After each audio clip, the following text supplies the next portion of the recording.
to fall for the same thing and let the same thing go down today. Jungle fever. The black man and the black woman, we are taught by the most honorable Elijah Mohammed and the honorable minister Louis Farrakhan that we are the original man and the original woman of the planet Earth. We never made color any badge to wear. We never made color an issue. It was the white man who made color an issue. We never used our color against him. It was he who decided to use color against us. Look at what he does. Angel food cake is what color?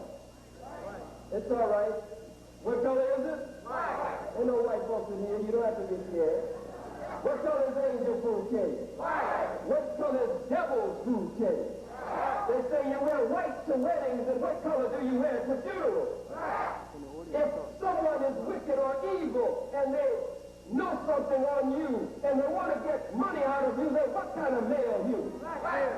If you're in a fraternity or a sorority, like one of the frats of the sororities out at Jones Beach at the Greek Fest just a short time ago, and you do something that causes you to get put out of the fraternity or the sorority, they call it, what kind of ball are you? Black ball. Black ball. They say Ajax goes through the community cleaning like what kind of tornado? A white tornado. When the westerns or the cowboy movies come on, you can tell the good guy because he always wears what kind of hat? Rides what kind of horse? It's not good to lie, but the white man says if you must lie, buddy, it's all right. If you just tell a little what kind of lie? A little white lie. If you are unique in your family, or in some cases called the odd one in your family, they say you're what kind of sheep of the family? What kind of sheep? The black sheep of the family. Even if you get ready to go and play pool or a game of billiards and you get your fancy stick and you go into the pool room, there's a white shiny ball on the table, and that shiny white ball knocks the hell out of the black ball, the brown ball, the red ball, the orange ball, and all of the balls of color on the table. And the worst ball on the table is what color? And that's what number on that ball? We can't even go into the pool room without the white man exalting a white ball over the rest of the balls of color and saying, stay away from that 8 ball. Stay away from the nigger ball. Stay away from the black ball. He makes color a weapon to use against us on a consistent basis. Let's go further as we look at it. Are you with me? Yes, sir. Brothers and sisters, there was a time when the white man would kill you, would actually kill us for looking at the white woman. Did you know that? He had laws on the book, some written, some unwritten. He had one law that he called reckless eyeballing. What did he call it? Reckless eyeballing was if he caught you looking at a white woman, that was a crime. He had another one he called disorderly thinking. If he thought you were thinking about a white woman, that was a crime. If he caught you looking at a white woman's clothes hanging on a clothesline, he was subject to kill you, black man, lynch you on the spot just for looking at the white woman's clothes hanging on the clothesline. If a white woman was walking on the sidewalk and a black man was coming down the sidewalk, the black man had to jump out in the street off of the sidewalk and let the white woman pass on the sidewalk. Reckless eyeballing, disorderly thinking, looking at a white woman unbecoming to a white woman. He said she was pure and holy and divine. She was the flower of the South and the flower of the white nation. And he did everything to put her on a pedestal and to protect her and to secure her. You remember the history of Emmett Till, Max Parker, and the so-called Scottsboro Boys, where the white man always, then, after then, and before then, always, whenever he took a black man into his hands and decided that he was going to kill that black man or lynch that black man, he would always cut the black man's male organ off, cut the regenerative organ off. In some cases, he would even put it in a pickle jar and put an inscription on the jar and said, "This is what happens to a nigger that looks at a white woman." Now, if the white man would do all of this over the white woman, in South Africa, he worked hard to keep his white woman away from the black man. But as soon as he decided that he was going to fool the world about apartheid, what is the first thing he did? He relaxed the law between his woman and the black man of South Africa. Where the white man used to kill us, black man, black brother, where the white man used to kill us for looking at his woman, now he's given you his dog. That's what I said. He's given his dog to you.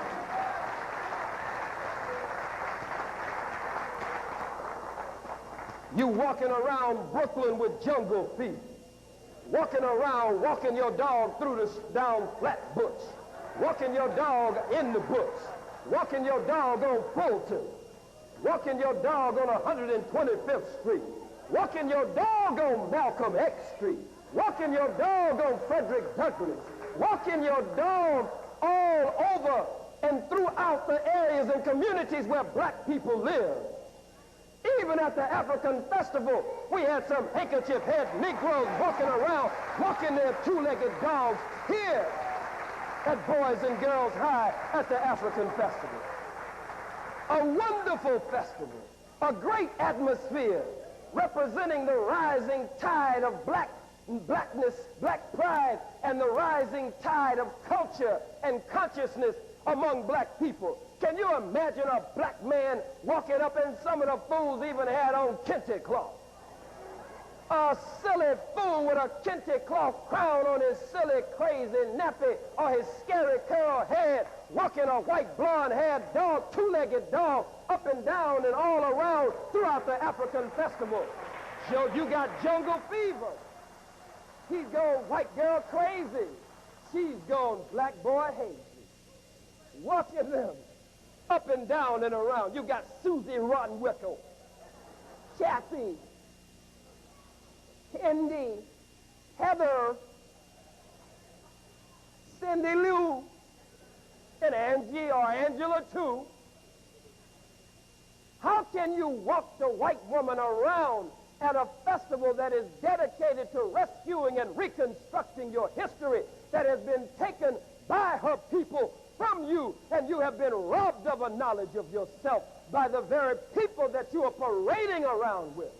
Why, our great-great-grandparents would turn over in their graves if they knew that you had a leash on your dog, a kente leash or a mudcloth leash on the neck of your dog, walking your white two-legged dog around, parading her in the face of the black woman. And some of the sisters were with Bob and Bill. Some of you were with Larry. And Larry had on a booba. Larry had on the red, the black, and the green. And he'd pass every now and then with his hairy disease, AIDS, herpes, syphilis, gonorrhea self. He'd pass by with his nasty, stinking, mangy self, throwing up his little puny arm in the air as though somebody was going to go for the height. How are you, brother? Peace, brother. Yes. Not P-E-A-C-E, but P-I-E-C-E of your white behind. That's the peace that we want from you.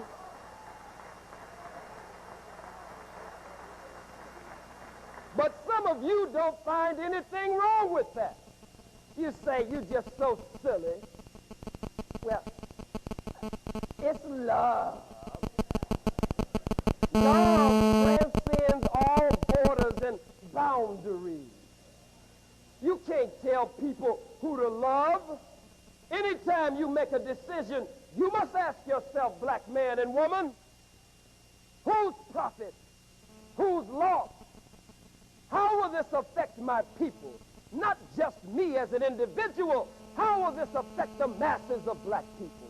Oh, Brother Spike Lee, our brilliant brother, and we love Brother Spike. Before you put Jungle Fever on the screen, you must ask the question, how will this affect the masses of black people? How will they relate to this? Those who were responsible for New Jack City, you must ask the question, how will they, out in the streets among the masses, how will they relate to Nino Brown? Will they relate to Nino Brown the way the young brothers and sisters related to Superfly? Ron O'Neal playing Superfly years ago and leave the movie theater not hating Superfly, not hating Nino Brown, but leaving the movie theater trying to be a nigger and a con man and a dealer of death to black people like Nino Brown. Watch out what you put on the screen. What effect will it have on the masses of our people? You must ask yourselves this. It cannot be for selfish gain. It cannot be for praise and honor among white people. It cannot be just to strengthen your bank account and add some more zeros to your bank account. You must be responsible when you reach the minds of the masses of our people, because the battle and the final and ultimate objective will be for the minds and hearts of our people. We are battling for the minds and hearts of our people, not just to make a dollar. If you will do anything to make a dollar, then you are nothing but a prostitute. You can be a movie producing prostitute. You can be a movie directing prostitute. You can be an actor prostitute. You can be an actress prostitute. You can be all kinds of prostitutes, as long as your motive is only for money and you're willing to bend over and open wide and give evil an opening. When you have that kind of motive in mind, you are a dishonor to your people. Whatever you do, you must ask, whose profit, whose loss? How will this affect the masses of my people? When I look at it mathematically beyond my individual self, what is my responsibility to the masses of my people? Stevie Wonder, a wonderful brother who has given us much of the God-given gifts and talents that Almighty God has blessed him with. But oh, Brother Stevie Wonder, I wonder what is on your mind. What happened to songs in the key of life? What happened, Brother Stevie, that you don't have inner vision anymore, that you have now become a blind man on the outside and a blind man on the inside? You're watching the movie, but you must understand, you with me? When I say, are you with me, that's like the preacher. You know the preacher. Reverend Toenail, Reverend Pigfoot, Reverend Sunday Fried Chicken Eater, Reverend Hog Maw with the chitlin juice running down his jaw. When I say, are you with me, that's like the preacher said, can I get a amen? Let the church say amen. Let the church say amen again. Church say amen one more time. I just want to know if you're with me. Look at it. Brother Stevie Wonder. Again, we are wondering what this brilliant brother had on his mind this time. You're looking at the movie, but you must understand that there are two realities. One reality for the masses and another reality for the white controller. The white man sitting behind the scenes has another objective in mind. You want money in the bank. You want your picture on the front page of Newsweek magazine and the New York Times. You want to be seen and honored and respected as one of the greats of this time. But the white man is making war for the minds and hearts of black people to keep us perpetually his slaves and to keep us in subjection under him or to him.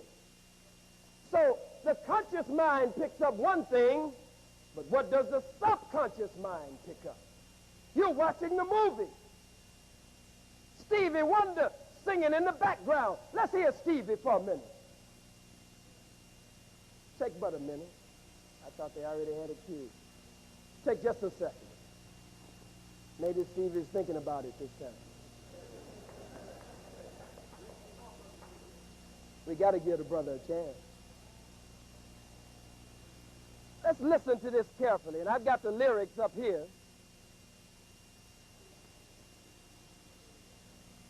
While they're getting it together, we talked about this before. I don't know what happened. It's all right.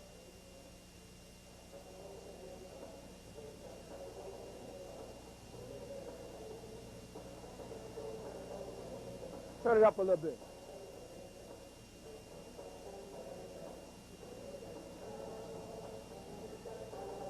Is that Max?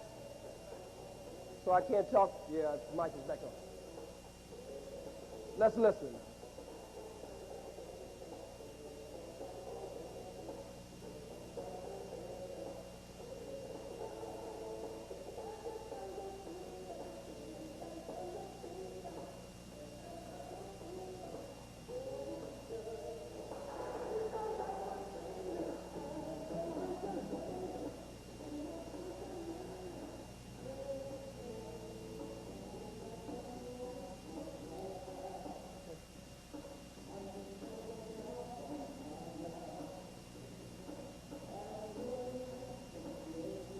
Let's stop it a minute.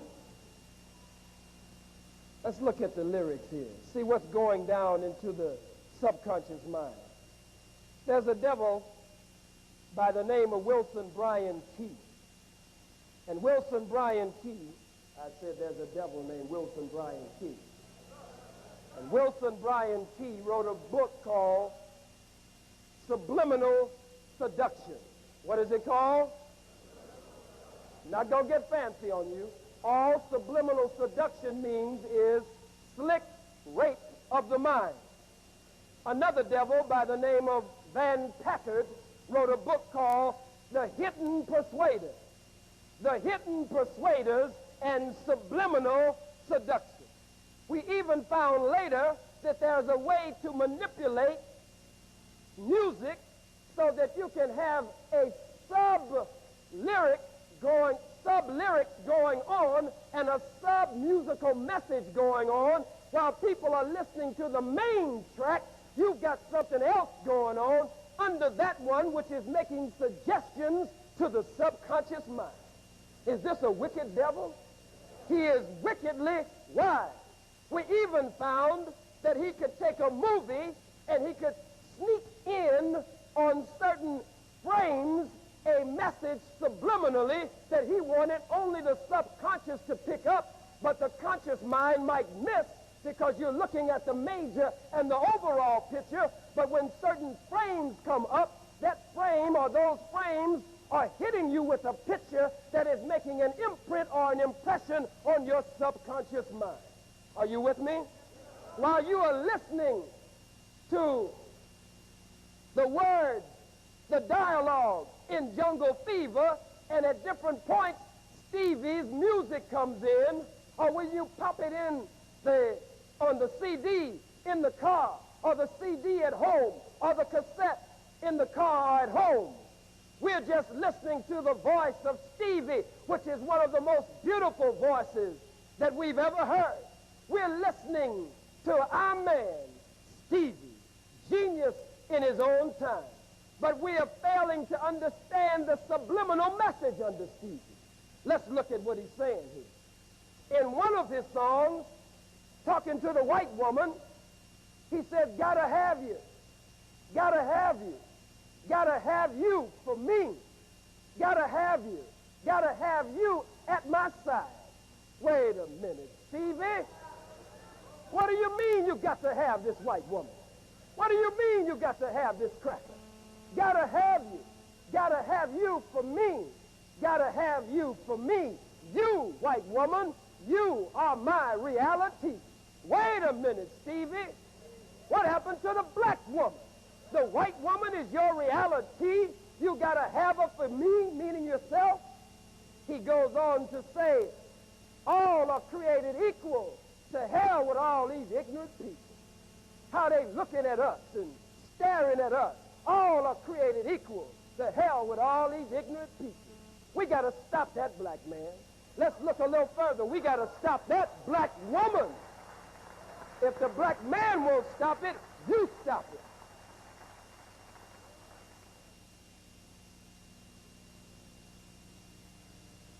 Because they say we're the wrong color. Staring, glaring, laughing, looking like we've done something wrong because we show love strong. Get real, come on, calling us names, too bad to mention, but we pay them no attention. For colorblind or inner feelings, if we feel happiness and know our love's the best, forget their mess. You're going to make a case for the white woman? That's our problem today. This black woman has stood by us, black man, even when our raggedy behinds were weak on the plantation during slavery. This black woman stood by you, black man. She never let you down. This black woman, the most honorable Elijah Mohammed and the honorable minister Louis Farrakhan teach us that no nation can rise higher than its woman. I repeat, no nation can rise higher than its woman. That the woman is the hallmark of civilization. But that black woman, she's the mother of civilization, queen of the planet Earth, and goddess of the universe. Before the black woman there were none, and after the black woman there will be no more. From the womb of the black woman came the brown, came the red, came the yellow, and yes, from the womb of the black woman came the white man and the white woman. According to the Mendelian law, what kind of law? Mendel said that black is dominant and white is what? Mendel said that black is strong and white is what? Mendel said that the dark eye, the brown eye, the black eye is strong and dominant, but Mendel said that the blue eye is weak and recessive. Mendel said that that good hair, that nappy stuff, that strong stuff, that stuff that when the water hits it, it stands up on your head like a million black power fists standing up on top of your head, forming a crown on top of your head. I know some of you like your scary curls, meaning you're scared to face yourself, scared to face reality. And some of you running around here with this blonde hair in your bleached blonde hair on your silly black nappy head.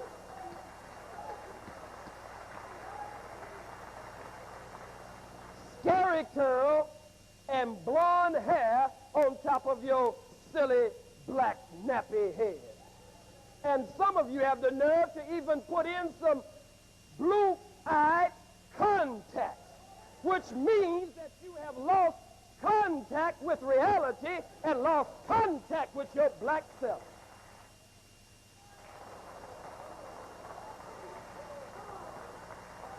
I ain't studying about that old Farrakhan's man. I ain't studying him. Blondes have more fun, honey. Fool, you haven't had no more fun running around here with that blonde mess in your head. You should go back to the way God made you. You should wear a sweatshirt. You should wear a t-shirt. You should wear a button that says, I'm nappy, but I'm happy. Let everybody know that I'm nappy and I'm happy. You must be the way God has made you.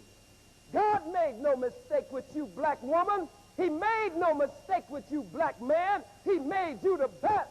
I don't want no white woman with no stringy hair. You put your hand in there and you get ready to get a little good feeling from just running your strong black fingers through her hair and you slip and almost break your neck, hand running through that stringy dog stuff. I want a woman with good hair. I want a woman with that good nappy hair. That when you stick your hand in her head, she knows that she gonna hold on to you. Because when you stick your hand in there, you can't get it out. You're working to get it out. You won't be doing the crack dance. You'll be doing the black dance. You'll be doing the black dance. I want some hair, and when I stick it in there, my fingers get all entwined and entangled in the hair, in that good hair. But now you got it fried and dyed and waved and curled all to the side. Temporary permanent. No, how in the hell you went for that? They tell you big as day, fool, this is temporary.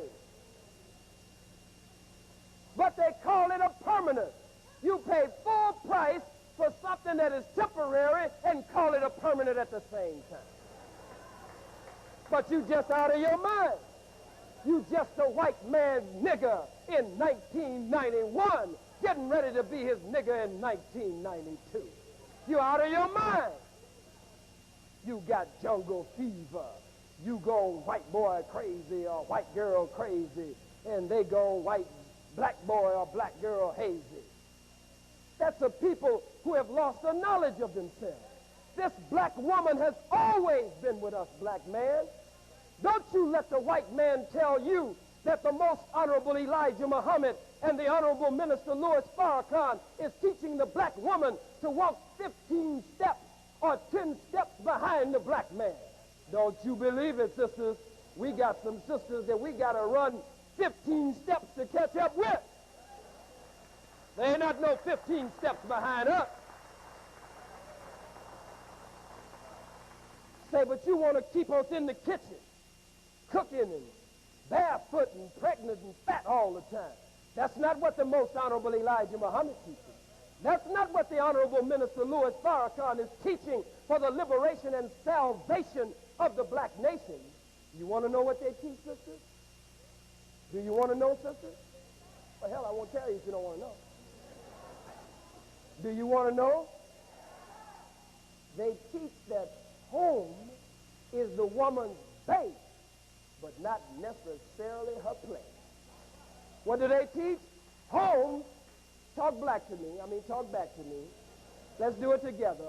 Home is the woman's base, but not necessarily her what? Home is the woman's base, but not necessarily her place. They teach us that home is the black woman's headquarters. That's her base. But she might be a pilot. She might be an ambassador. She might be a doctor. She might be a lawyer. She might be a teacher. She might be a minister. She might be a scientist. She might be a mathematician. She might be one who studies the problems of her people and comes up with solutions for her people. The black woman can go into any field that her God-given talents will take her into, as long as it does not in any way compromise what we consider the divine and the Holy Spirit that God has created the black woman in. But this black woman has been at our side, black man, on everything we do. I've seen winos pee running all down in their shoes. Every time they walk, their shoes go. And you look one step next to them, here's a black woman. Come on, baby. Here he is, sloppy drunk. Don't even know who in the hell he is. Black woman right there. He almost falls. She catch him. Come on, baby. Come on, baby. She studies him a little bit. He walks a little straight. Black woman, strong black woman at his side. When he veers to the right, she's there to gear him and steer him back. Go too far to the left, she's there to pull him back on the path. I've seen junkies nodding, stretching.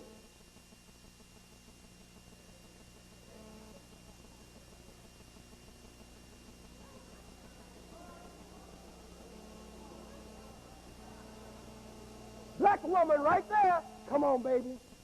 Come on, baby. In Mozambique, in Angola, in Guinea-Bissau, in Namibia, in South Africa, on the plantations of America, the black woman has always been at the side of the black man. Fighting in the wars against the enemy, black woman, with a baby strapped to one breast, another baby strapped to her back. might have two babies, twins, one on one nipple, the other one on the other nipple, a baby on her back and an automatic weapon in her hand, killing the Portuguese, killing the French, killing the Dutch, killing the English, killing all of them. Baby's head bobbing on the nipple. Black woman mowing them down. But as soon as the damn war is over, black men leave the black woman in the bush and go after the Portuguese dog. That's what I said. Go after the French white woman. Go after the British or the English white woman. After the black woman has fought with him and helped him gain his independence and liberation. After she's gone through fainting and pain and the shedding of blood to bring babies made in his image and after his likeness into the world. You remember the character Nilda that Sister Phyllis Yvonne Stickney played in what they call the War Council? And she said that every time the black man gets up a little bit, he leaves the black woman and go get him a white woman. You know we're not lying. What about old tall, lanky Wilt Chamberlain? He wrote a book, didn't he? And in Wilt Chamberlain's book, Wilt Chamberlain said that a black woman couldn't do anything for him. He said black women couldn't communicate on his level, that black women had not had enough experience for him. Wonder what did he say about his mama?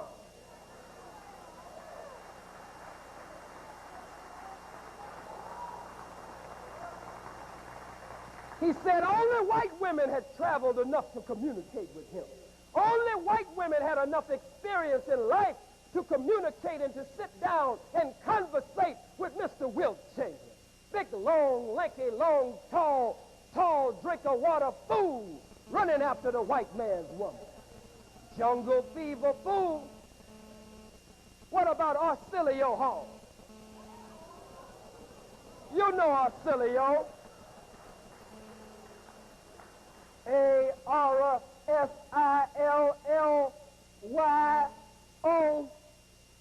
Arcilio. The Arcilio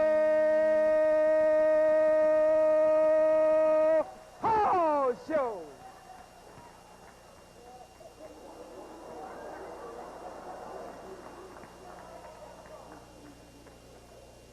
Here's a real fool. Don't let one of them big-legged white girls come on the show.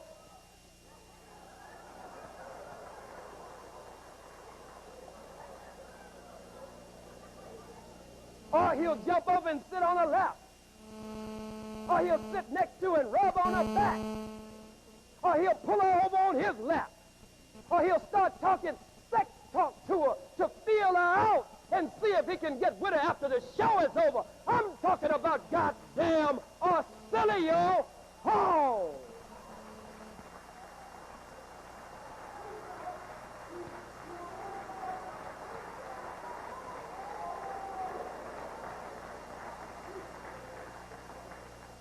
What about Diana Ross? You know Diana Ross.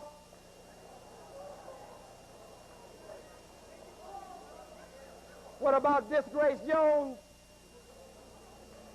Don't you know Disgrace Jones? What about Silly D. Williams? What about the Dead Fox? What about Richard Pryor or Richard Pryor?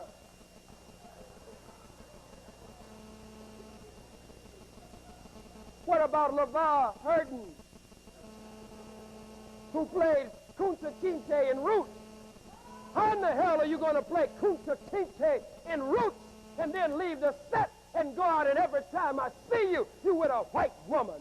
The only time I haven't seen him with a white woman is the time I saw him with two white women. Kunta Kinte. Lou Gossett used to always be with white women. They say one of them had an Eskimo. Now, that's not too far out of the family. But still, it's a little different for us. Hell, you look like with an Eskimo, black man. Them big old pretty thick African lips of yours. You know, you like some loving, black man. You like some real sugar, black man. What you gonna do with your Eskimo wife?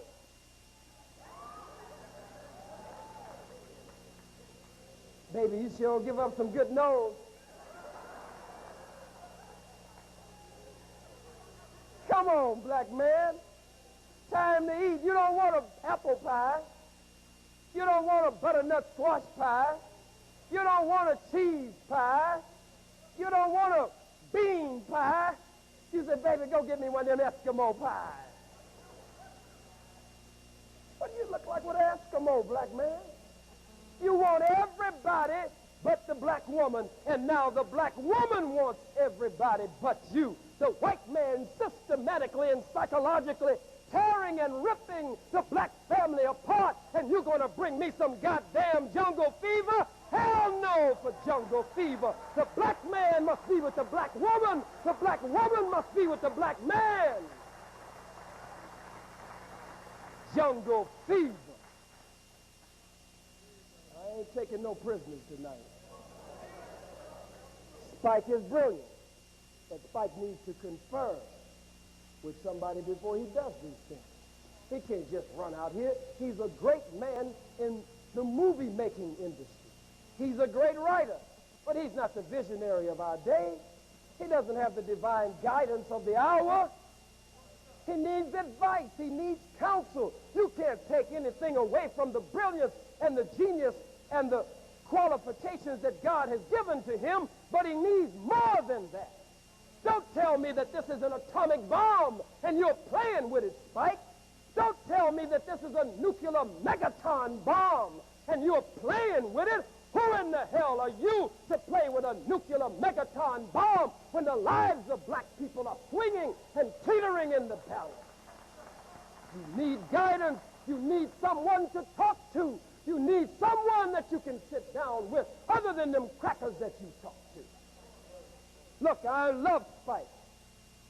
Would love to walk with him, put my arm around him and sit with him, talk with him, walk with him, see him with the Honorable Minister Louis Farrakhan. But I can't let him off the hook, because when you love, you're supposed to correct. When you don't love, then you don't care. And this is serious. Spike needs advice, and he needs counsel during this critical hour. This black woman, again, who has done so much to strengthen us as black men, because we have not been the men by you that we should be, sisters. We have been dehumanized. We have been emasculated. We have been robbed of a knowledge of self and reduced as men, because the enemy and the oppressor always attacks the man, because the man is the vanguard of the movement. He attacks the man because the man carries the atom of life for the furtherance of the species or the furtherance of that nation. And so he attacks the man first. And once he destroys the man, then the woman becomes the spoils of war. The woman becomes the booty.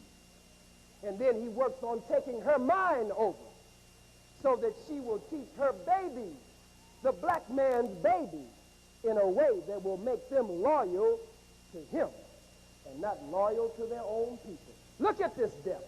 He's the master of tricknology. The Honorable, Most Honorable Elijah Mohammed and the Honorable Minister Louis Farrakhan teach us that he's the master of tricknology, which means that he has made tricks and lies a science. He's a past master at tricks and lies, and he is a scientist who is wickedly wise. He's working when we are asleep. He's even working to put us to sleep. His genocide plan is in full force every day to get rid of us. But first, the battle is for the minds and hearts of the people. Spike Lee did not kick any doors down. You stop lying to yourself. Spike Lee did not go in, this little brother, so tough, until the white folks had to accept him. He didn't just walk in and the white folks say, Spike is coming. White people decided to let Spike in. Why did they decide to let Spike in? Spike must ask that question. You must ask that question. We must ask that question. Yes, they let him in because he's talented and brilliant, but they don't normally let talented and brilliant black men and women in. What did they see that maybe our brother does not see? We want to protect our brother. We want to look out for our brother, and we want to look out for the masses of our people. What did they see that Spike didn't see? Spike could write a movie. Do they have to produce it? Spike could write it and produce it and direct it. Do they have to distribute it? Do we have a distribution system? Somebody say, yeah, they got to distribute it. Do you know how many movies are written every day and people harass white folks all day and call them all night and still can't get the movie on a screen nowhere but in the basement or in the attic of their house? When the white man decides to let you on the big screen, he has a reason for letting you on the big screen. You didn't kick down no doors. Stop fooling yourself. We love Spike. We're looking for heroes. We're looking for a champion. So we would like to believe that he's been such a champion until he's just bogarted and kicked the doors down and made them accept him. The white man, according to the Supreme Court justice, when they had the Plessy versus Ferguson case, they said that the United Snakes of America, the what? The what? That the United Snakes of America, white men have no, that black men have no rights that the United Snakes of America or that the white man is bound, duty bound to respect. So they don't have to respect anything that we come up with. Once we understand that, the better off we will be. They let Brother Spike in. Let's look at a few things that our brilliant brother has done. In his movies, he always strips the black woman buck naked. He shows her to the world. She's got to have it. He strips her naked and lays her out before the world. Our woman. He lays her out before the world naked and bare for freakish crackers sitting in the audience to ogle and drool and dripping at the mouth looking at our woman. Our nation can rise no higher than our woman. In school days, he takes the clothes off of the black woman. Am I lying to you? Even in Jungle Fever, in the opening scene, there's no real frontal nudity, but he shows the breast of the character Drew, who is married to the character Flipper Purify. Shows her breast and everything. You don't see that white woman's breast not one time. You don't see that white woman's backside not one time.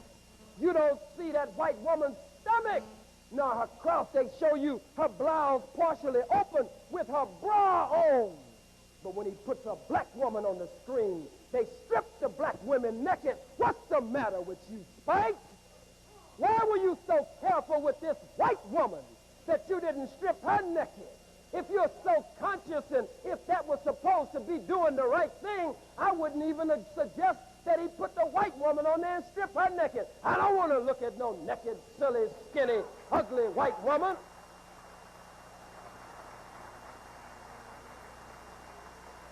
But it's your movie. You're writing it. You're producing it. You're directing it. Why do you protect the image of the white woman but strip your woman and parade her before the world? Why does he make the white women smarter than the black women?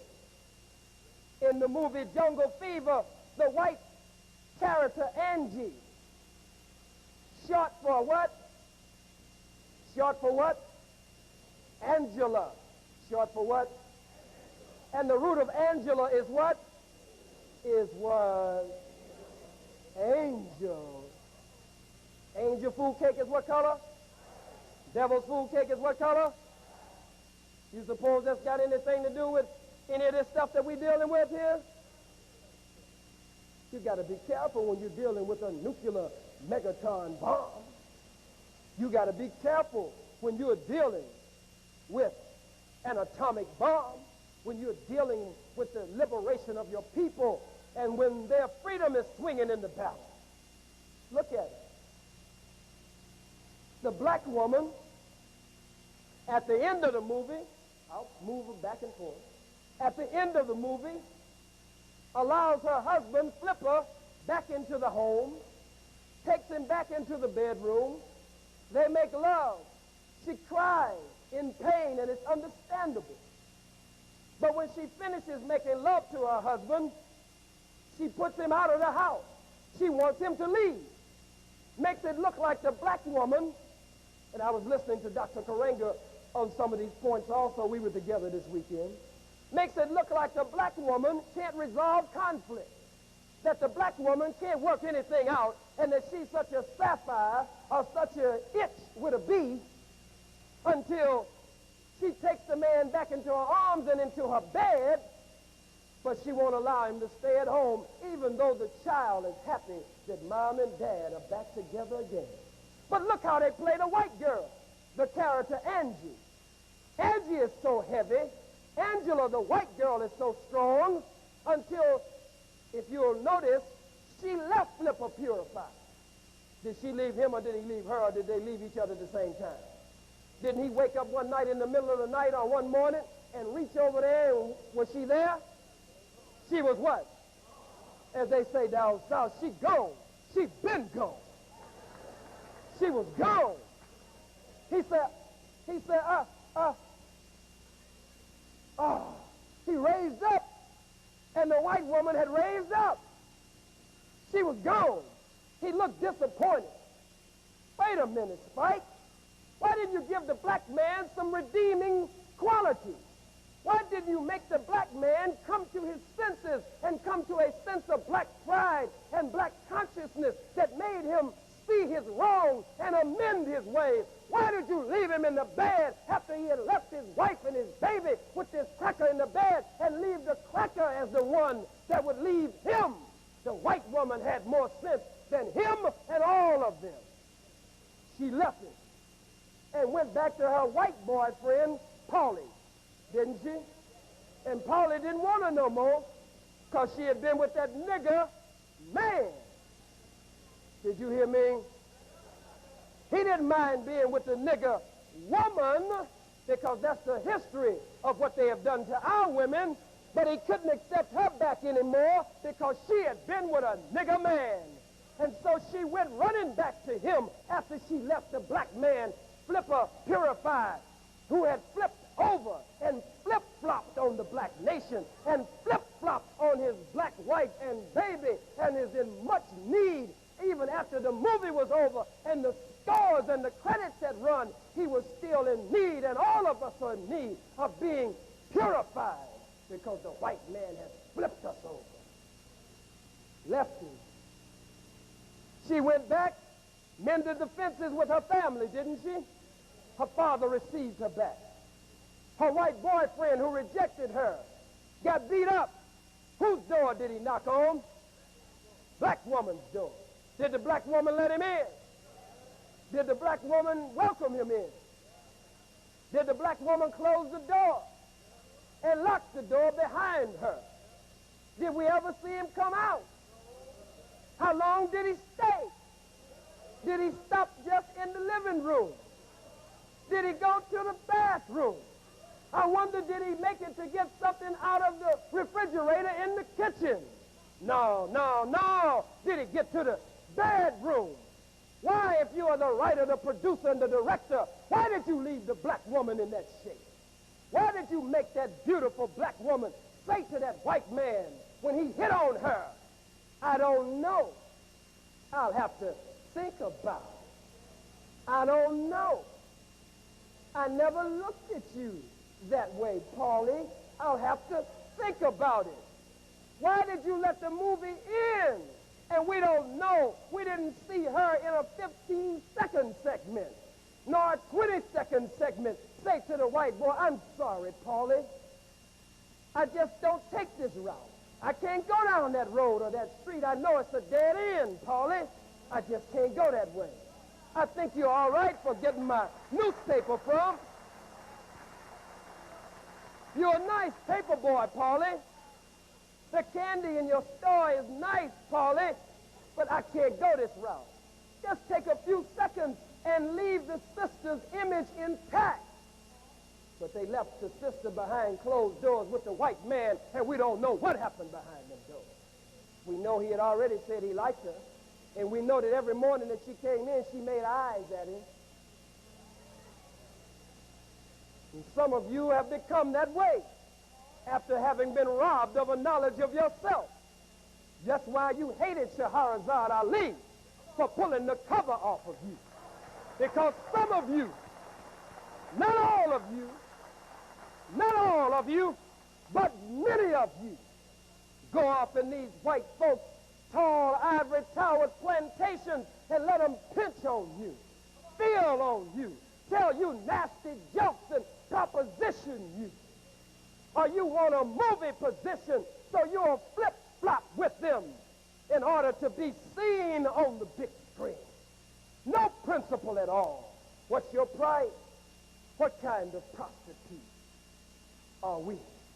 These are questions that we must ask. Let's go even further than that. As we look at it, the father of Flipper Purified, the father of Brother Gator. Gator was that Gator was something, wasn't he? I'm a crackhead. I love to get high.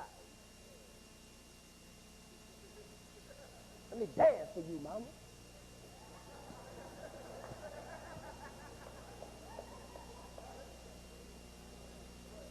The father, at the end, ends up doing what?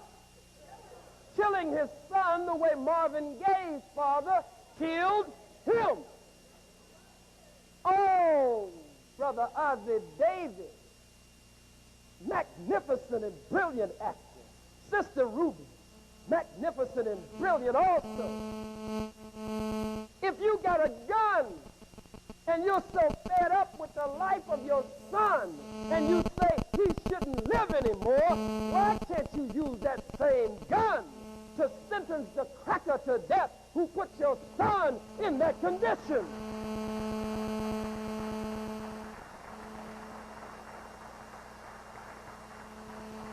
Listen to me and listen to me, girl. You listening? You listening? The problem is not with the crack. The problem is with the cracker. The problem is not with the crack. The problem is with who? Let's say it together. The problem is not with the crack. The problem is with the cracker. Because the crack comes in, the dope comes in on trucks and trains and boats and planes. You know you don't have no trucks and trains and boats and planes. Hell, you don't even have a canoe. How are you going to bring some dope in? The white man brings the dope in. You're not no chemist. You know you got a F in chemistry here at Boys and Girls High School. Or PS, whatever the number was. Hell, you can't even remember that number.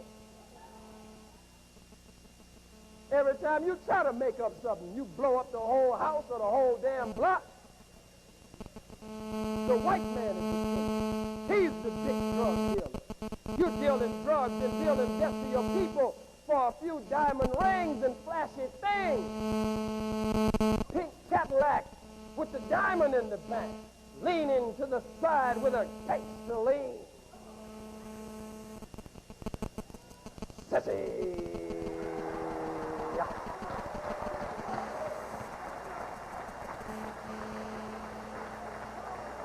Because that's what you are. When you will take the black woman and pimp the black woman so that you can buy dope, or pimp the black woman so you can buy diamond rings and fancy things and gold chains and don't have nothing on your brain, you're not a pimp, you're a punk, you're a sissy. Nothing but a sissy. You pimping for peanuts and Cadillacs, and the white man is dealing in nations, worlds, and continents. You doing it for diamond rings, and he's doing it for diamond mines and capturing mines Public Enemy say it's not the gold chain, it's the gold brain. Huh? You can't outsteal a white man. If you want to beat the white man, you beat the white man at good. If you want to beat the white man, you beat the white man at righteousness. You can't beat this cracker stealer. Hell, he stole you. How you going to outsteal somebody who stole you?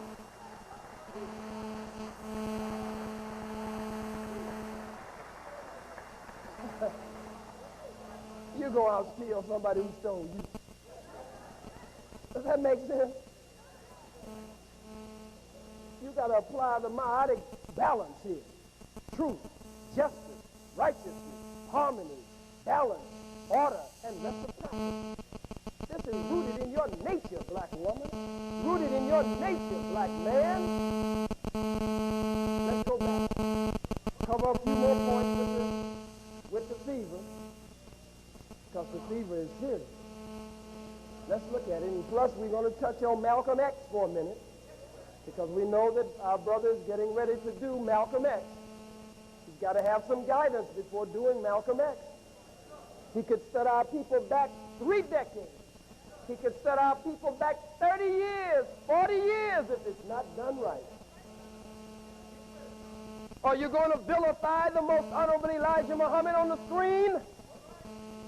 Are you going to make him the one who gave the order for some fool to pull the trigger to kill Brother Malcolm?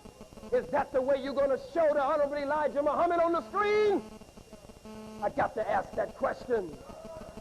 When you put yourself in that position, Brother Spike, we are taught that disunity breeds murder.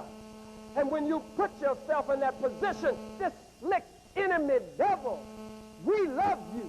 We will work with you. We will walk with you. We will sit with you. We will research and dig and search with you. But this enemy will manipulate a situation like that.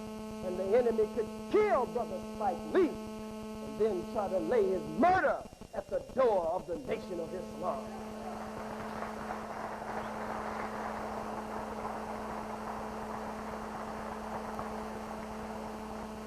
Just quickly, how are you going to show Malcolm? Are you going to show most of his early life when he's a hustler and a con man? These young brothers and sisters love Malcolm X. Do you love Malcolm? How are you going to show Malcolm? Are you going to show him as a gangster and a cheap con man and a dope dealer and a man that's chasing white women? Are you going to put Malcolm on the screen and make him kiss a white woman on the screen?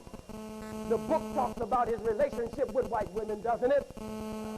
The book says it was white girls that caused him to get busted and go to prison, doesn't it? Are you going to show him in bed with the white women? Are you going to show him holding hands with them, kissing them?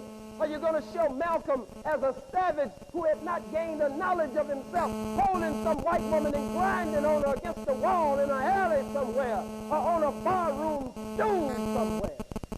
You got to be careful how you deal with this thing. Not only from the perspective of the most honorable Elijah Muhammad, but from the perspective of Malcolm also.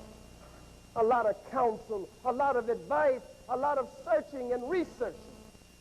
I have the tape from BET, where Brother Spike was on BET. It hurt my heart. I love the brother so much. She said, have you spoken to Minister Farrakhan yet? And at that time, he had not. Now he has. And he said, no, we keep missing each other. He said, in words, what does Minister Farrakhan think about you doing Jungle Fever? In words, he said, he didn't care what Minister Farrakhan said. He went on to say, I'm going to tell the truth. Then he went on to say something that really hurt me. He said the Nation of Islam had a hand in the murder or the assassination of Malcolm X, and I intend to tell that. I'm looking at it. I brought the video with me to the city of New York. I was told this in several audiences, but I wouldn't repeat it until I received the video and sat and looked at that segment myself. I said, oh, Brother Spike, have not you read the counterintelligence program of the FBI, COINTELPRO, where they said they're looking for the rise of a black Messiah who could unify the masses of black people and electrify them and set their minds and hearts and souls on fire. But that black leader and the primary and the key black organization and movement of that day, that he would discredit that leader, discredit that organization in the minds and hearts of the people, and also in the minds and hearts of the radical element.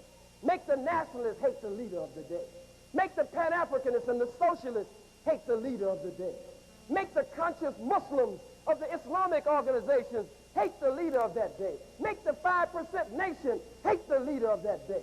Make the Zulu nation hate the leader of that day. The FBI says we must discredit this leader and discredit the organization in every way that we can. Discredit them among the radical and militant elements. Brother Spike, there aren't too many conscious black people left around that believe that the Nation of Islam killed Malcolm. Most have done the research. Most have done the study by now. How many of you know that the United States government had a hand in the murder? You don't know what I'm going to ask. Had a hand in the murder of the Attorney General, that old white boy, Kennedy. How many believe that the government had a hand in Kennedy's murder? Hands down. How many believe that the government, the United Snakes of America, that the government had a hand in the killing of John Kennedy, the President of the United States? Now, this is their own. How many of you believe that the United States government had a hand in the murder of Dr. Martin Luther King Jr.? Hands down. How many of you believe that the United States government had a hand in the overthrow and the ultimate death of Brother Patrice Lumumba in the Congo? How many of you believe that the United States government had a hand in the toppling of the government of Osagyefo Kwame Nkrumah in Ghana and Amilcar Cabral in Guinea-Bissau? How many of you believe that the United States government is responsible for the murder of Malcolm X El-Hajj Malik El-Shabazz? How many? Turn your cameras here. How many? Hold your hands high. If you don't believe it, don't raise your hand. Don't tell a little white lie, buddy. Don't tell a big black one either. Hands high. These are the hands of those who believe what? That the what? This is hands down. I'll just take your hands now, but during the question and answer period, I'll give you an opportunity. How many of you believe that the most Honorable Elijah Mohammed and the Honorable Minister Louis Farrakhan had something to do with the murder of Minister Malcolm X El-Hajj Malik Shabazz? Raise your hand. Turn your camera. Not one hand. You see, brothers and sisters, we had nothing to do with Malcolm's murder.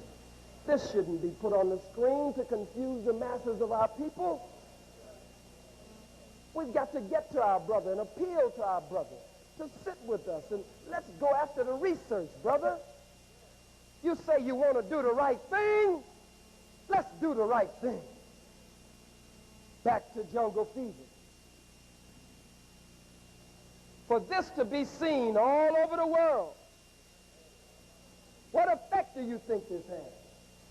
Now they're coming all up out of the closet. You saw them in the lines at the movies. More interracial couples than you could count all across the country. All out on the West Coast. All out here on the East Coast. Even down south. I have met with Brother Wesley Snipes. You want to know about Brother Wesley Snipes? You really want to know about him? You want to know? You sure? Because I don't know. You know how we are. If you say, do you see that guy over there? You see that man over there? That man came up with a cure for AIDS. He's one of the foremost scientists of our day. You say, oh, is that right? You say, you see that man over there? The guy likes little boys. He takes little boys in the toilet and hides in the stall and look, is that right? Where is he? Do you really want to hear this about Brother Wesley Snipes? Brother Wesley Snipes is a conscious black man. Brother Wesley Snipes is digging and searching in the history books. He's digging in the Medunetta. He has tapes of the Honorable Minister Louis Farrakhan stacked that high. He has a library of tapes. He studies the Honorable Elijah Muhammad. We had dinner together just last week. We were together a little earlier than that. He's shooting another movie called White Boys Can't Jump or something. Out in, but don't let that fool you though. This white boy could jump. And he and Wesley win a lot of money because nobody wants to choose the white boy because they say white boys can't jump. But they win all the money. You'll see it. It's coming out. This brother is black. Black, black. And he's concerned about the masses of his people. We sat down and we talked about this. We talked about this at length. Some say they didn't like the picture because he's lower than the white woman. He said he didn't want the picture with him higher than the white woman. He said because he didn't want it to look like he was cherishing this white woman. And he was looking down at her and holding her in his arms. So he said he would rather look like she was cherishing him rather than him cherishing her and endearing her to him. He's very concerned about this. Now, he played the role because he's one of the greatest actors we got. He played Gino Brown.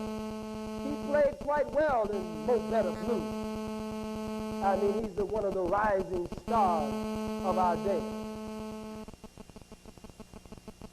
In Brother's studies, his studies are preparing him so that he can do some great things and great works among our people.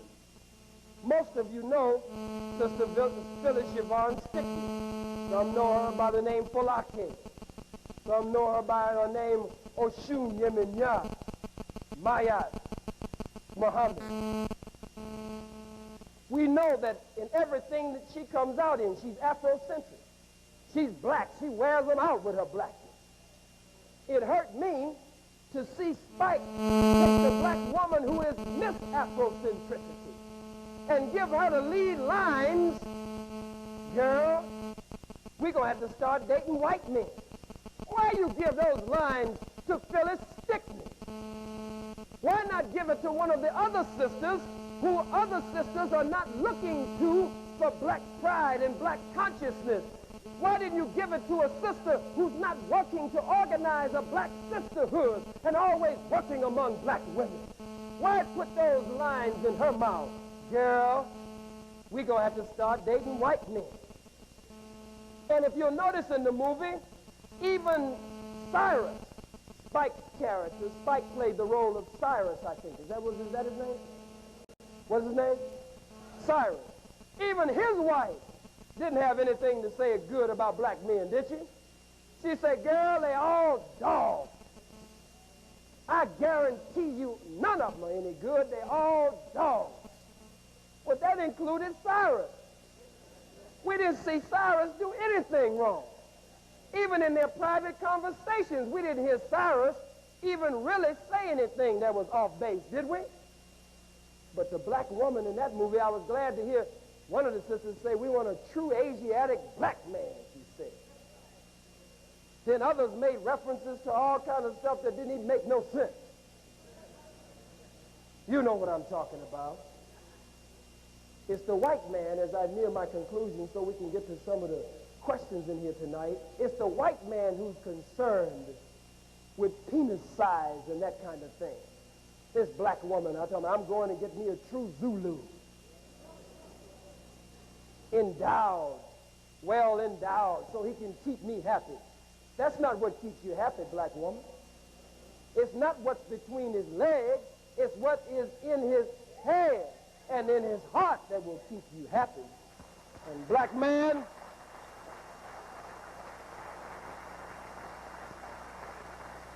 stop going after stop going after the black woman for the holes in her body Go after the whole woman, not just the holes in her body. When we begin to focus on these things, we'll be a better people. Now, all the crackheads, I walked the streets a little today. The crackheads are doing this crack dance on the street. They've made Gator a hero. They walk up to your car and do a dance.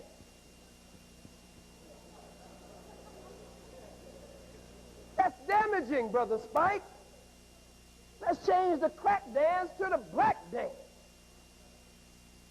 What about when Spike came out in School Days with doing the butt? I mean, just as silly. Oh, sexy now. Doing the butt. And a sister would jump there out on the floor with a big tight pants on. I mean, pants that were tight.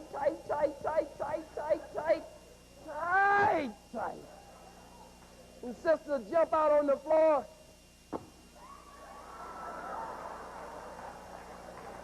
And brother would make it no better. Brother jump behind her. Doing the butt. You cannot become a free, proud, and productive people. You cannot become an independent people. You cannot become a liberated people looking like a fool doing the butt. Somebody should beat your butt, whip your butt, get your butt up, black woman. Get your behind up in a man's face. What do you look like getting down, putting your, in a man's face? And then talking about, respect me. Respect me for my mind, honey. Respect me for my mind. Well, why didn't you show him your mind instead of your behind?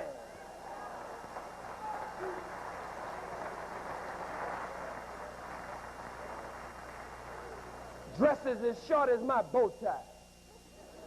Dresses cut so low until you walk down the aisle in one of these meetings or one of these churches, the baby's going to cry, and the dress cut so low they think it's feeding time. No bra on. Breast bobbing and bouncing in a man's face, looking like Channel 6 Jiggle TV. Man discussing freedom and independence, the liberation and salvation of the black nation, discussing how we can get out of this condition, and here you come with your tight pants on with the V in the front. They're so tight until they form a V in the front, and the V points to the point. And no bra, and your breast bouncing in your clothes. And since the eye is made to follow moving objects, the black man is trying to discuss getting out of this condition, and here you come, and all eyes on you.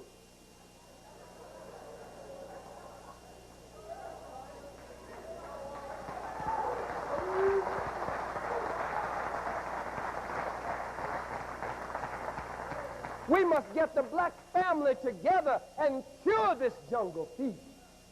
But black man, you must respect the black woman. Black woman, you must respect yourself. You must not attract a man on cheap principles. That you 36, 22, 36, and you think you got it all figured out. What are you going to do when time starts to work on your 36? What are you going to do when time starts to work and your volleyball turns to a basketball and later turns to a beach ball? What are you going to do, black woman? Dribbling all over the place. Attracted your man on cheap principles. But then when the form is gone, then the man would be gone after another. The most honorable Elijah Mohammed and the honorable minister Louis Farrakhan say that the black woman must attract a man on her charm, on her grace, on her poise, on her knowledge, on her wisdom. Must attract a man on her spirituality. Must attract a man on her consciousness and pride and dignity and honor and respect and her high, noble, sublime character and the principles of divinity that she has placed and centralized and internalized in her life and in her heart. This is how you must attract a man. When you attract a man like that, sister, you got him. You got him. You got him. He ain't going after Miss Floozy Susie. He ain't going after Angie. And you should be angry when you see your man with a white woman. Not enough black men as it is. Nilda also says that, the character Nilda Phyllis Stickney. She said many of us black men are in prison, on crack. Are we switching, honey? That's something else we got to stop around New York. Pull this black family together. You can't be switching around here, black man. You're not no homosexual, no sissy by nature. You're God's man. God is in you, black man. The most honorable Elijah Muhammad said, when you look at the black man, you're looking at God. When you look at the black woman, you're looking at the goddess of the universe. You got this freakishness from the white man. Now here in New York City and San Francisco and all these crazy cities, black men switching all up and down the street. Straighten yourself up, black man. We need to get us a roller skate squad. Black Liberation Roller Skate Squad. We catch you disgracing us. We catch Prince or Princess up on the stage naked and clothes all off, acting like a woman, and the roller skate squad come in on the stage with a razor strap or an ironing card and get the whipping princes naked behind princess, whip princess all off the stage. Catch Michael Faxon on the stage and make him moonwalk off the stage, acting like, this is one of the best entertainers of all time. Broke all kinds of records. White folks can't match him. And our heart goes out to him. But we also have to correct him because he is our family. Black man wasn't no homosexual in Africa. Can you imagine the big, tall Watusi? 7'3", tall as the tree, walking through the jungle talking about, "How booty got it, baby? How booty got it, honey? How booty got it?" Hell you mean, how booty got it? Sister walking around trying to be a man. One of the little, what they call pygmies, but what we call the twat, walking around talking about, "Hotep, honey. Hotep." That's not our nature. We picked that up from these people. Let's give them that back. Integration is an experiment. Did you hear what I said? Integration is not natural. Integration is an experiment. If you go to China, primarily, what kind of people do you see? If you go to Japan, primarily and essentially, what kind of people do you see? If you go to Germany, primarily and essentially, what kind of people do you see? If you go to blue-black Africa, primarily, what kind of people do you see? It's America with this damn melting pot policy. And fool, you've been hit in the head with the pot, and what was in the pot was poured on you hot. But you have not assimilated. You have not integrated into this mix. There's been no American dream. Only an American nightmare for you, black man and woman. All we got is each other, black man and woman. We got to pull together. No white man should be able to come between us. No white woman should be able to come between us. The basis of a community is the family, and the basis of nation building is the family.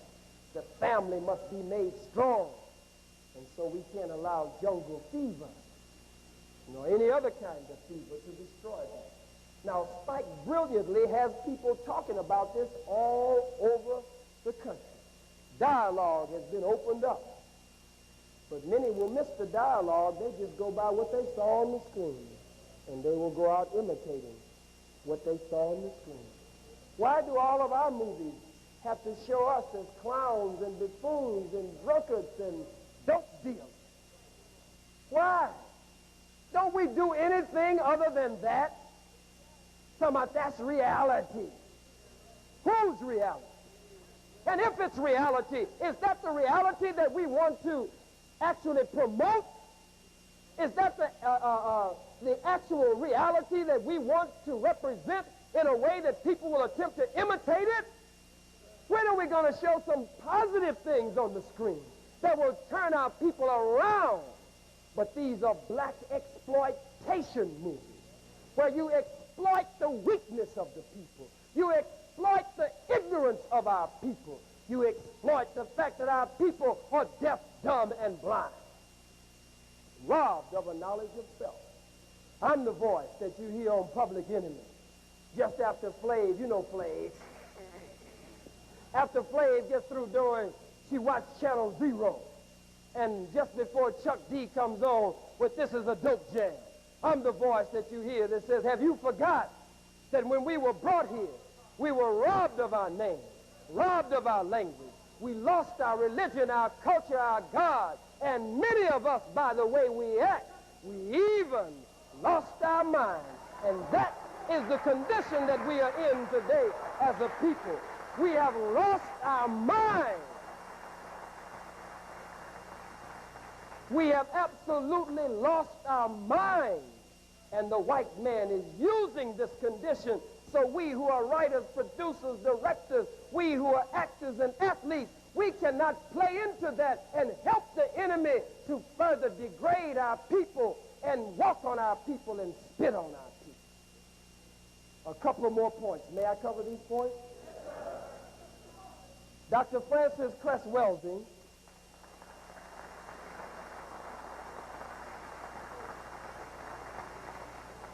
Dr. Welsing, let me get a little bit of this.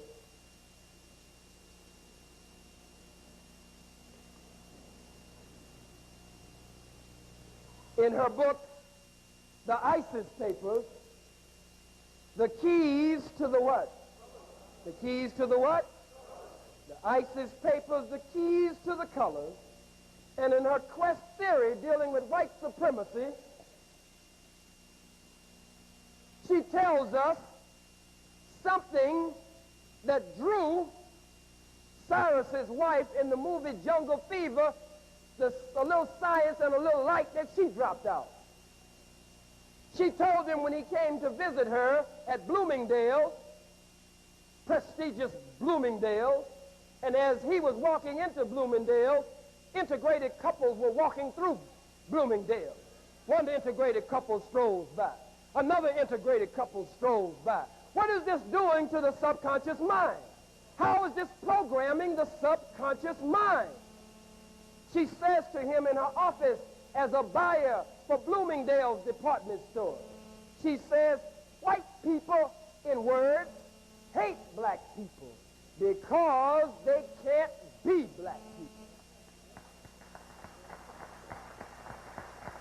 Dr. Welsing, in the ISIS Papers, The Keys to the Colors, tells us that the white man has a fear of genetic annihilation. What does he have a fear of?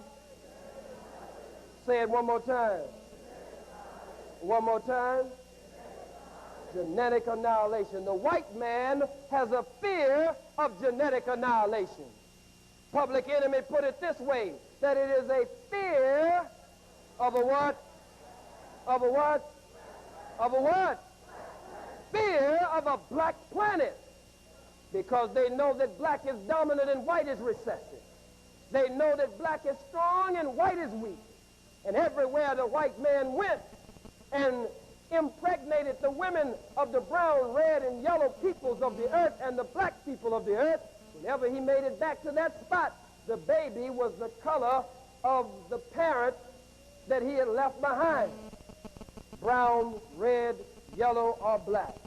He realized that his genetic recessiveness could completely annihilate him and destroy him. So subconsciously, he became preoccupied with color.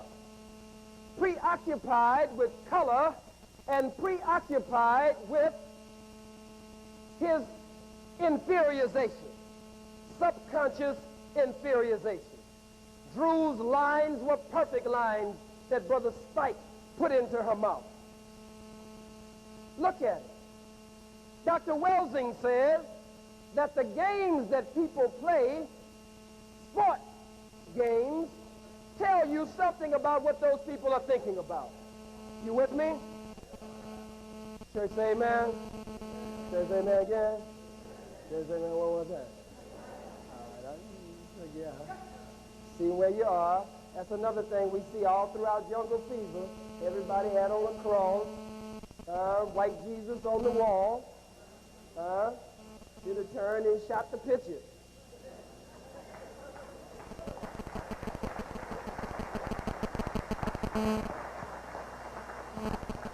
You say, now wait a minute, you were doing all right. Now you're talking about shooting the Lord Jesus. What's the matter with that man? Lord, child, Lord, have mercy, Jesus, let me get out of here before lightning strike that man up there talking about Jesus. I'm not talking about Jesus. Jesus is my Savior. Jesus is my Redeemer and my Lord and my Master. But I believe that Jesus is a black man from among us. Jesus is a black man from among us. The Bible said he would have hair like lamb's wool. It would be that nappy stuff. His body, his feet would be like fine brass as though it had been burnt in a what? Bible said Jesus would be a burnt black man with nappy hair.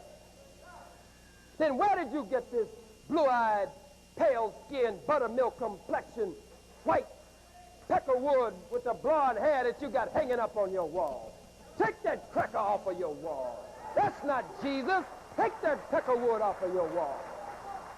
That's Jesus. And this here picture right here, this is the Last Supper. Hell, I see why you're hungry in Brooklyn and Harlem, hell, and Queens. You didn't get nothing to eat that day because you didn't have no seat at that table. Everybody at that table is white. 13 white men sitting at a table, and you claim you so hip, slick, cute, and cool, but yet you'll go for it. The Bible said God is no respecter of person. God is concerned with the righteous and those who are most mindful of their duty and the following of his word and his law. Is that right? Then if God is no respecter of person, why is there a table with 13 crackers sitting at the table? Where's the Chinese at the table? Where's the Japanese at the table? Where's the so-called red Indian at the table? Where's the black African at the table? Where's the woman at the table? Why are there no women sitting at the table?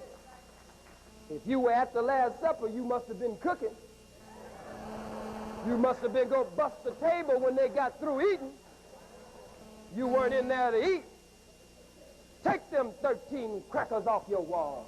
Go home and snatch that cracker off the wall. Get out from here and throw it on the floor and drop kick that cracker out of your house. Kick that cracker out of your house. You should be mad when you look at it when you get home. Say, you should run to the thing and grab it and snatch it up.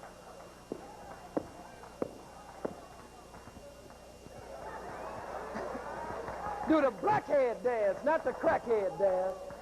Do the blackhead dance on that picture because you've been fooled by that picture for so long. No white man is going to save you from nothing. No white man is going to save you.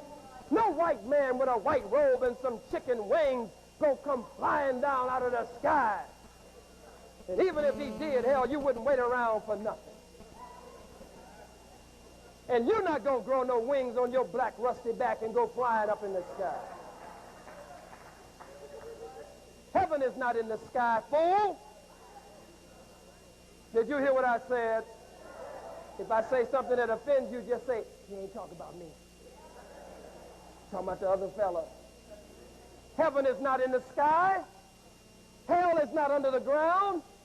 The devil is not some mystery man under the ground with some red pantyhose on and a pitchfork that's going to jug you and stick you on a barbecue pit, roasting you and turning you forever. God is not a white man in the sky, fool. Kicked back on a Sealy Posturepedic mattress on a cloud somewhere.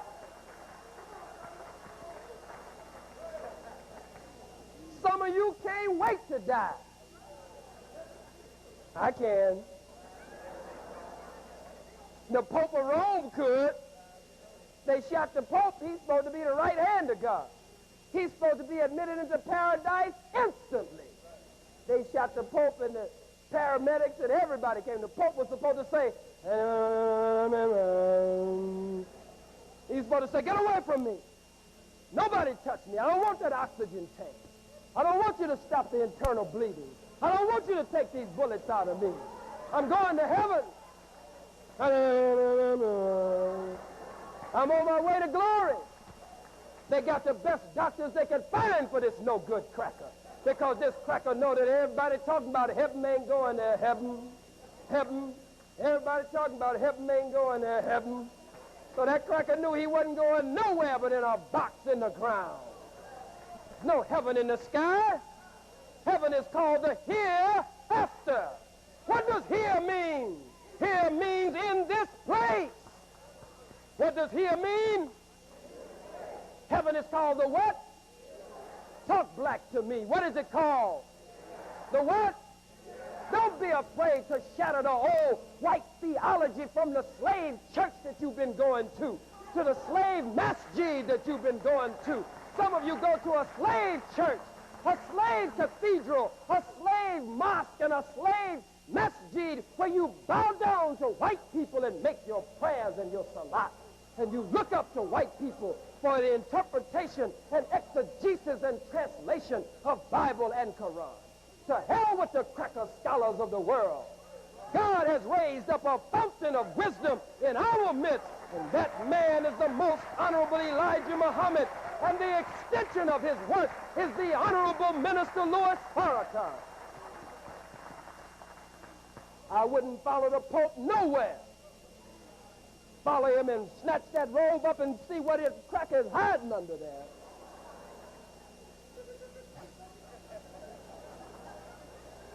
Just like the Statue of Liberty out there in the harbor.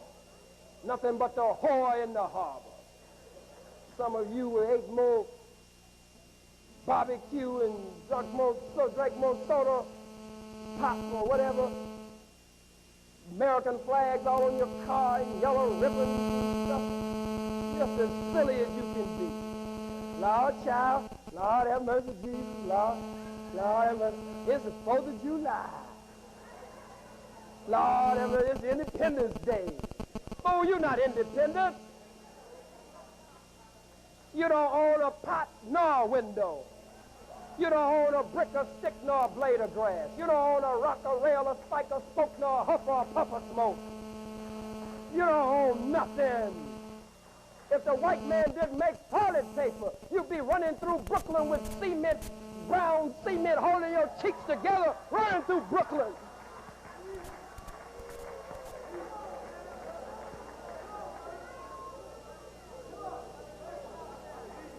You'd be doing the do-do. You'd raise up from that seat and pull the seat up with you. Cheeks be cemented together. Be a brown day in Brooklyn. Be a brown day in Harlem. Don't even make toilet paper. Talking about it's Independence Day. Oh, July 4th, 1776. What were we doing? Don't talk silly to me. I don't know what you were doing, nigga, but I wasn't here. I wasn't here in no 1776. You were here in 1776. You didn't fall out of the sky. You didn't pop up out of the ground. You were in your mom and your daddy, who was in their mom and their daddy, who was in their mom and in their daddy. You are a link in the chain of the great continuum called life. You are from everlasting to everlasting. You are the Ancient of Days. You are the Alpha and Omega in one sense, but in another sense, you have no beginning nor an ending. You have no birth record. You are the original Asiatic black man and woman of the planet Earth. Why Asiatic black man Elijah Muhammad? Why Asiatic black man Louis Farrakhan? Why not the African black man? Why not the African black woman? I'm here to take no prisoners tonight. We're running the statistics and dealing with the realistics, and we're going to kick the ballistics until the house comes down or the roof come off the house.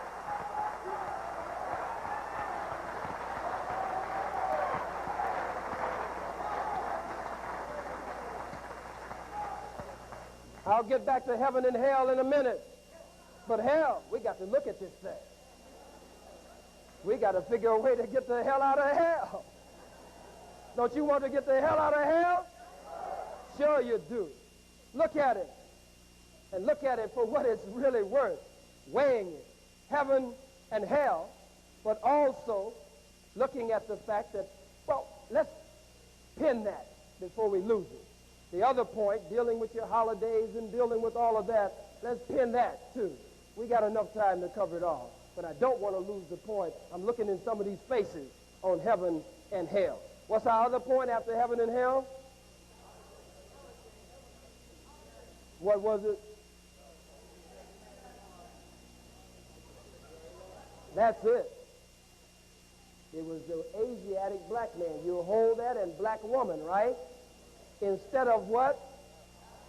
Now that's something I want to let it rock and roll around in your head for a minute. There's no heaven in the sky, no hell under the ground. Are you with me? So teaches the most honorable Elijah Muhammad and the honorable minister Louis Farrakhan. We do not believe in spookism, we believe in spiritualism. We don't believe in what? We believe in what? Spookism is an intense emotional commitment to a non-existent nothing.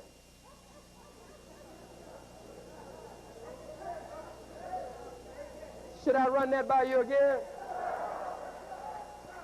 We don't believe in spookism, we believe in spiritualism.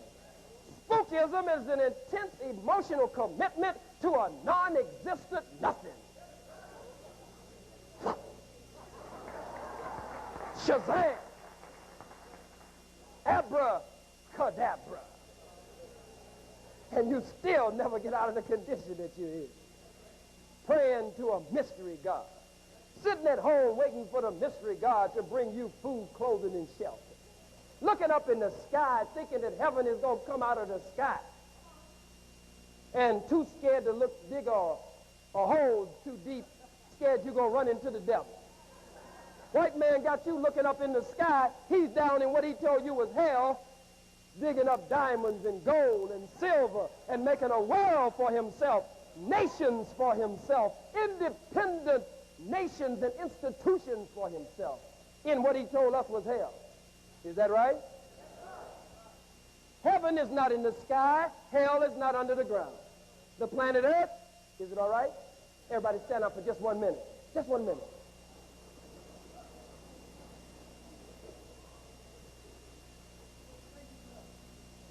You all right? Then none of the seats get stuck, huh? Sit back down, brothers and sisters.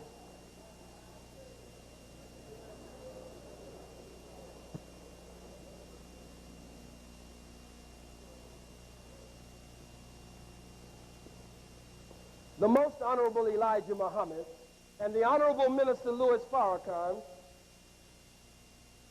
they teach us that the planet Earth, you listening, is 196,940,000 square miles.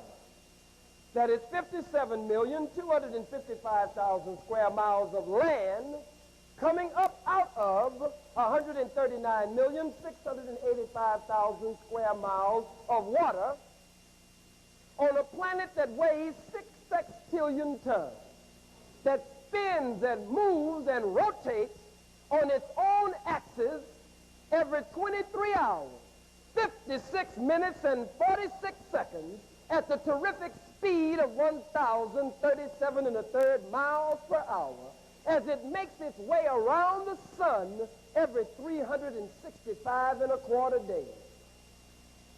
But this planet Earth that's spinning and making a complete revolution every almost 24 hours, but really 23 hours, 56 minutes and 46 seconds, it's moving, spinning, rotating. You might get down on your knees at 12 noon and look up to what you think is heaven, all right? But by 12 midnight and beyond there, that earth has now done what? Has it rotated? So what was heaven is now what? And what was hell is what? So can heaven and hell be up and down? That means it changes as the earth changes, right? You say hell is in the earth. Come on. If hell were in the earth, hell. If we went in there, don't we come out on the other side? The planet Earth is approximately 8,000 miles in diameter. Half of 8,000 is what? Even at Boys and Girls High School, is what? Is what? 4,000. So that means the center of the earth is how far away? Just what? Just 4,000 miles away. How could a devil exist 4,000 miles away? The sun is 2,679,785 miles in circumference, some say. 853,000 miles in diameter. Burns at the terrific temperature of 14,072 degrees Fahrenheit. Now, I agree, that's hot as hell. But how could it exist 7 to 10 times hotter than the sun, and the sun is 93 million miles away, and you know how hot it gets, 93 million miles away. How could a hell exist 7 to 10 times hotter than 14,072 degrees Fahrenheit, and it's just 4,000 miles away? It would burn the whole earth up, right? Heaven and hell are not up and down. Heaven and hell are not in the sky and under the ground. Your heaven and your hell is right here on this earth. And so the preacher prays the prayer, Our Father, our Father, our Father, ho, ho, ho, ho, ho, ho, ho, ho, who art in heaven. He goes on to say, hallowed be thy name. Thy kingdom come where? In the sky? Thy kingdom come where? Where? On earth. Is that right? And heaven is in the hereafter, and we are to go to what is called the promised what? Sky, right? Promised sky, right? Promised what? The promised land. In the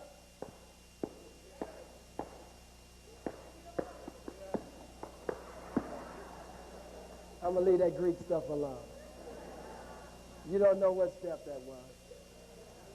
All of the Greeks do that one. Because I'm really for the brotherhood of the black man and the sisterhood of the black woman. Here's Imam Obaba of the African Islamic Mission. Give him a black hand. Stand, brother. Give him a black hand. This is our brother. This is our family. I'm a member of the African Islamic Mission. Can't you tell? I don't have my booba on today, but I got on the red, the black, and the green. And got my national in the pocket and my hawk on this hand and the star and crescent on this one. I'm dressed to kill.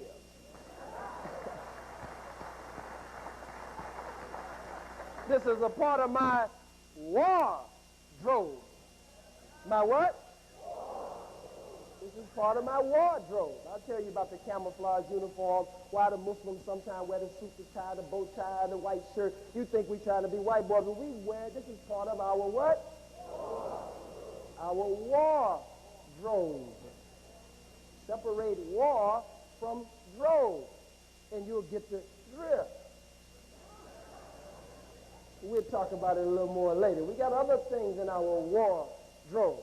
But we know that when you're an urban gorilla, fighting for the minds and hearts of your people, that you got to move in a certain way that so that when you move through the city, it looks like you're blending in with Wall Street. You're blending in with the crackers who are actually oppressing your people.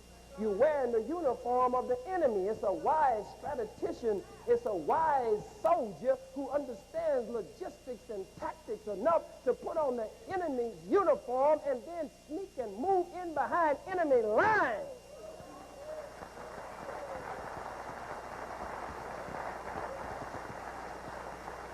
I take my bow tie off, take my rings off, take my national off, put my string tie on, and walk in with my bomb in my briefcase.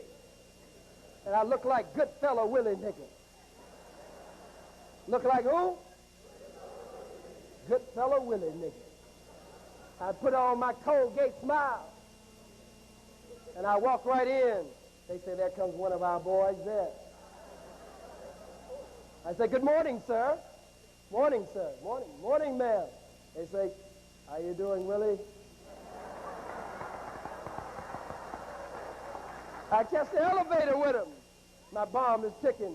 Tick, tock, tick, tock, tick, tock, tick, tock. And I'm Colgating all the way to the penthouse. Morning, morning. They said, that's a good nigger there. That's one of the best niggers we have. I leave my briefcase in the boardroom. Tick, tock, tick, tock, tick, tock. Allegory, but it's a good story. Catch the elevator back down, leave the building. Have a nice day. Far out day, guys. Great. Golly gee, wow. I'm out of here. And I get out. But now if I come with my booba on, I wear my booba at another time. My grand booba at another time. Wear the akbata at another time. But when I want to put on another piece of my uniform from my wardrobe, depending on what has to be done, you got to know how to move. If you're going to move into the economic circles of the white man, if you're going to go in behind the enemy educational lines, if you're going to go in and infiltrate diplomatic channels, whatever, you got to know how to dress. If you're in the jungle, you must take off your civvies and put on a uniform that looks like the foliage of the jungle, so that when you move through the jungle, it looks like the trees, the breeze is blowing the leaves in the trees. When you move, it looks like the jungle is moving, but it's really you moving all the time. You in the desert, you take off your civvies, you take off your jungle camouflage uniform, and you put on your desert uniform. And your desert uniform looks like the sand. It's the color of the sand. You make the tanks look like the sand, and you move through the jungle, and it just looks like the desert. But you move it all the time on your enemy. So when you're an urban guerrilla, and that's what we are, that's what I am. I'm a Muslim, number one, who is striving to submit my will entirely to do the will of God. But I'm also a Baptist, because I've been baptized. Oh, not in the old polluted water of Brooklyn unsanitation or Harlem unsanitation, but I'm talking about in the water of wisdom and the water of the supreme wisdom of the Word of God. I've been immersed and immersed 3 times. Why do you go down 3 times? They say in the name of the Father, in the name of the Son, and the preacher says, in the name of the Holy Ghost. Why 3 times? 3 times the most honorable Elijah Mohammed and the honorable minister Louis Farrakhan says to us, because you're going down so that you can come up, and you dig deep in at the root of the supreme water, the supreme wisdom of the Word of God.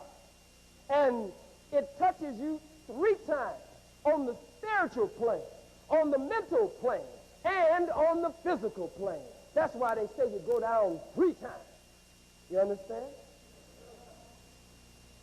I'm a Methodist because I'm with the man, the Honorable Louis Farrakhan, who has the message that's given to him by his Messiah, the most honorable Elijah Muhammad, given to him by God Almighty. I'm a Jehovah's Witness. Yes, I am. I bear witness to the Lord of lords, the God of gods, and the King of kings. And I try to make my life a witness of his divine power and grace and providence. I'm a Catholic because Catholic means universal. And the black woman is universal. The black man is universal. From us came all of the people of the planet Earth. Everywhere the white man went, we were already there when the white man got there, to meet him and to greet him at the shore, or we had built our monuments, or we had left our footprints in the sands of time. Everywhere he went, we were there. He went to Kemet. He calls it Egypt from Agathos, the name that the Greeks, the freaks, gave it, which means the land of the blacks, but the true name in the Medu Neter is what? Kemet. And the white man is the number one anti-Kemite who is practicing anti-Kemetism. And as he practices his anti-Kemetism, he has attempted to rob us of a knowledge of ourselves. But you will find we built pyramids there, called pyramids in Greek, but in the Medu Neter called the Kunti. Called what? We had built the Sphinx, is what the Greeks call it, but the name in the Medu Neter is Hamakas. Is what? And some call it Abu El-How, the father of the world, the father of the globe, with the thick lips, the broad nose, the high cheekbones of the black man and woman until Napoleon, was it Napoleon? Who lined his cannons up with his 21-gun salute and tried to blow the head of the Sphinx or Hamakas off. They went there and found out we had been there. They went down to Central America. They went to South America. We had built pyramids in Mexico. We had the Olmec heads down there. They said, gee, where's the niggas have been here too? But really, they didn't call our fathers and mothers niggers in those days. Everywhere they went, we had already been there. We are the original people of the earth. We are the original Chinese. What did I say? Talk black to me. What did I say? We are the original Japanese. What did I say? We are the original Australians, the original Hawaiians. We are the original people of the little continent called Asia. And did you know the white man is not even a native of Europe? We're the original people of that place that is called Europe today. Study the scholars, they'll tell you about the Grimaldi, who are black people who were there long before the white man came. And we're finding out that even the Grimaldis had a black mom and a black daddy and a black grandma and a black grandpa. So the white man is not even a native. He's not even original to Europe. You're the first people in Europe. You're the first people in Asia, the first people in Africa, what's called North America, Central America, South America, Australia. You're the first people. You lived up there in the snow-capped peaks of the world. You built your houses out of ice because you got supreme wisdom. You could put a heater in the house, and the heater don't even melt the house. Is that bad? Huh? She ain't handle that. Look at it. Look at it. That's why we say Asiatic black man and woman. Because at one time the whole earth was called Asia. We're not focusing on one little continent. We're not that silly. We're trying to follow some Johnny-come-lately so-called Arabs who are not the true Arabs. You are the true Arab. They are not the true Hebrew. You are the true Hebrew. The prophecies of the Bible are to be fulfilled by you. You are the true Israel, the true Jew, the true Hebrew. The prophecies of the Holy Quran are to be fulfilled by you. They were revealed 1,400 years ago, but they are to be fulfilled through you in this time. Did you hear me? I'm not going to be much longer, but I don't know when I'll be back to Brooklyn. I got to drop something on you, because you probably got Susie waiting. Kathy, you're going to call Kathy at the payphone. Kathy, he tried to keep me away from you, but I got the fever. I got to see you, honey. He says, don't let them keep you away from me. Those niggers, excuse me, honey. We're the Asiatic black man and woman because it was North Asia, South Asia, East Asia, West Asia. The white man talks about Asia Minor. He talks about what? Well, why in the hell you ain't never asked him about Asia Major? Huh?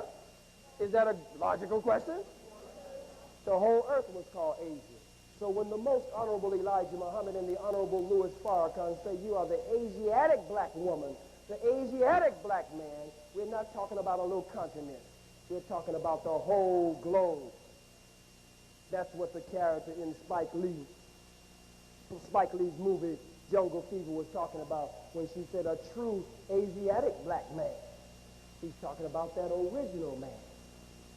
So now are you clear that heaven is not in the sky, that this earth is rotating and it changes positions every 12 hours or so? Huh? Heaven and hell can't be up and down. Heaven and hell are states of mind, states of being, states of our condition here on this earth. All right? Air conditioner not working in here is hot as hell, right? Wintertime and the heater not working right in here is what? Cold as hell, right? You ain't got no money, you what? Broke as what? Broke as hell, right? You hungry and ain't got no food, you what? Hungry as hell, right?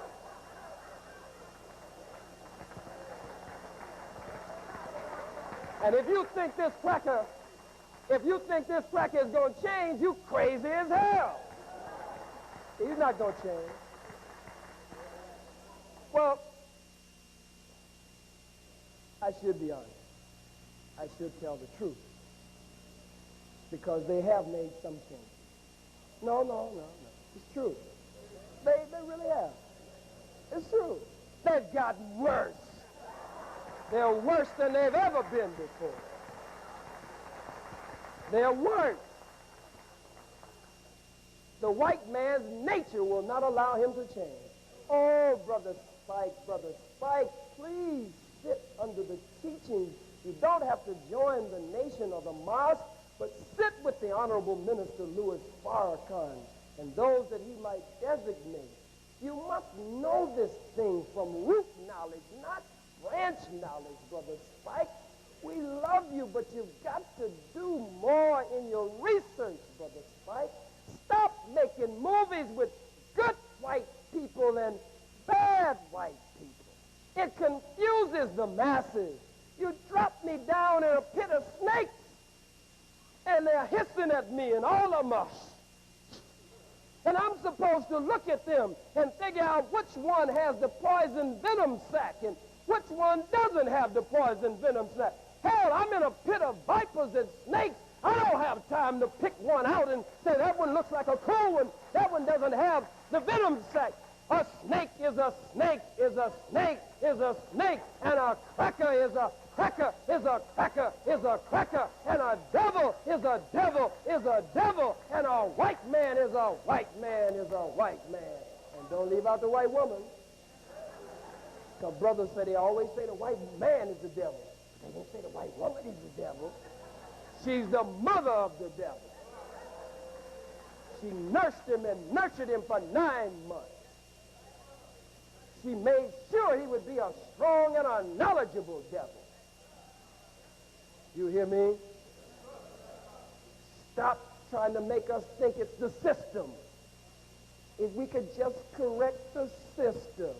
It's not the white spider, it's the spider web. Oh, fool, don't you know if you tear down that spider web and leave the white spider, that the white spider's going to weave another web? The problem is with the spider and the spider web, as we said earlier, not with the crack, but with the cracker.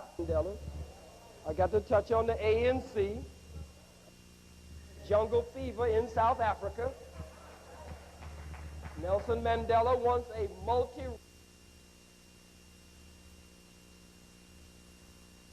Isn't that what he wants? One person, one vote. The ANC is kept in the media.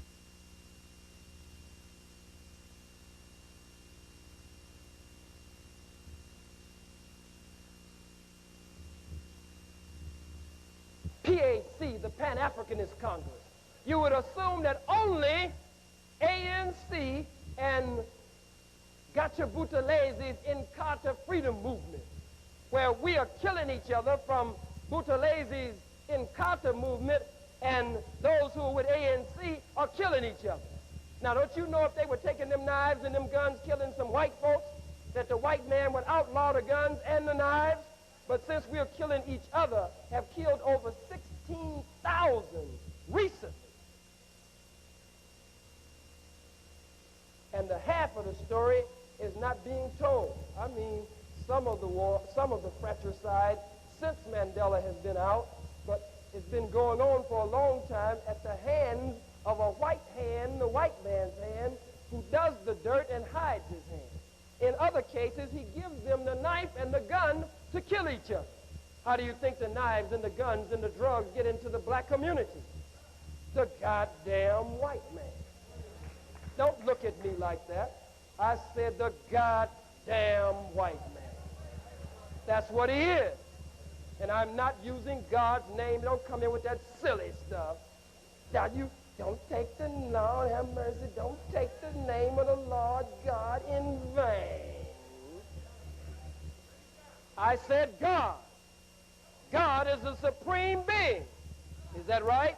The creator, the sovereign of the universe. Damn means to convict, sentence, condemn, and doom something to hell and destruction and damnation. Only God can do that. I can't do it. You can't do it. We can't do it. So when I say the goddamn white man, I'm saying God has condemned the white man. God has convicted the white man. God has sentenced the white man. God has doomed his world and doomed him to destruction and damnation. The goddamn white man. Who? Who is he?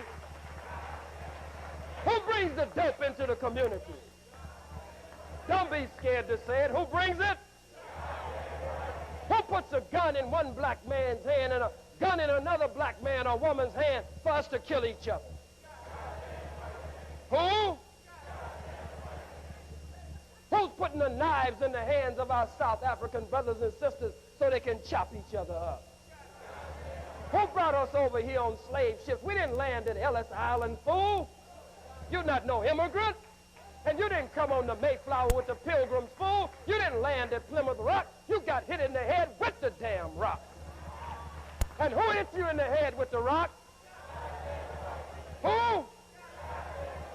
Who has damned him?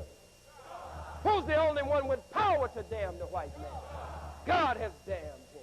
That's why I said on the flyer, no goddamn jungle fever for the black man. It's black by popular demand. Because goddamn jungle fever. Not the movie Jungle Fever, not the movie Jungle Fever, but the real fever that is going on among our people. God has damned that. The black family must be strong. Black man with black woman with black man, the two without children, building a nation unto God Almighty to his glory and his honor. But it's the goddamn white man. Who gave blankets to the Indians filled with smallpox? Who? Who gave them wagon loads of dope, stepped in between their sacred and religious rites, and put dope in their pipes? That Indian was on that pipe. That's true. The Indian was on that thing. They had the Indian on that pipe because it was a religious thing. And the white man stepped in between and started giving them whatever that was. Every time they hit that pipe, they were in serious trouble after that pipe. Who gave them the wagon loads of dope to go in them pipes? Didn't he give them wagon loads of alcohol? Who gave it to them? He gave them rifles so they could kill each other, didn't he? Ammunition, didn't he? I guess the sociologists of that day would call that what? Red on red crime. Is that right? He's a goddamn white man. He'll manipulate behind the movie screen. He'll manipulate behind the camera. You put it up there for one reason, but he's working for another reason. Working on the minds of our people. have to be careful. Sister Winnie Mandela is a mighty black woman. I love that sister. I love Brother Nelson Mandela. But I see Sister Winnie as a strong sister. She was naive and young when he first went to prison. But this devil has made her hard and strong and wise.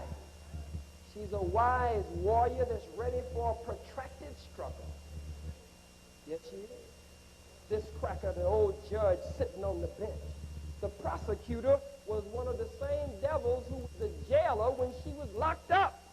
How could she receive a fair trial? And he had promised her that he would one day get her. Now he's an advocate or a prosecutor.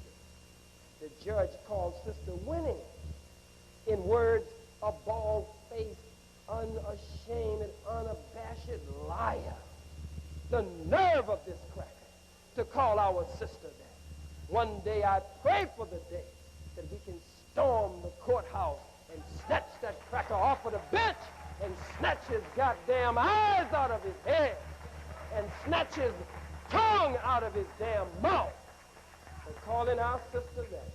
I don't believe in no jungle fever in South Africa. The white man is not due nothing in South Africa. Allah, God bless us with our freedom. We are not to give the white man nothing. He didn't give us nothing but hell. He didn't do nothing but kill us, kill our babies, kill our women, kill our children, just kill us. The Sharpeville massacre, Soweto, Izingumwene, Port Shepstone, Cape Town, all over, killing us. What do we owe him? I kick your door down, come in your house, rape everybody in your house, take everything you got, parlay it all, and build an empire for myself. One day you're able to throw down on me and take your house back. Do you owe me anything? Should I have a vote? Should I have a voice? I killed your mother. I killed your father. I raped your wife. I raped your daughter. I misused and abused your children. I took everything you had. What do you owe me? You don't owe me nothing but death. If you're merciful, you give me 24 hours to get out of your house by sundown. And if I'm not out by sundown, I recommend that a Pan-African army be raised up, Navy, Air Force, Marine Corps, a Pan-African army that Osagyefo Kwame Nkrumah envisioned, where the roll call is given at Addis Ababa, Ethiopia, the headquarters of the OAU, or the Organization of African Unity.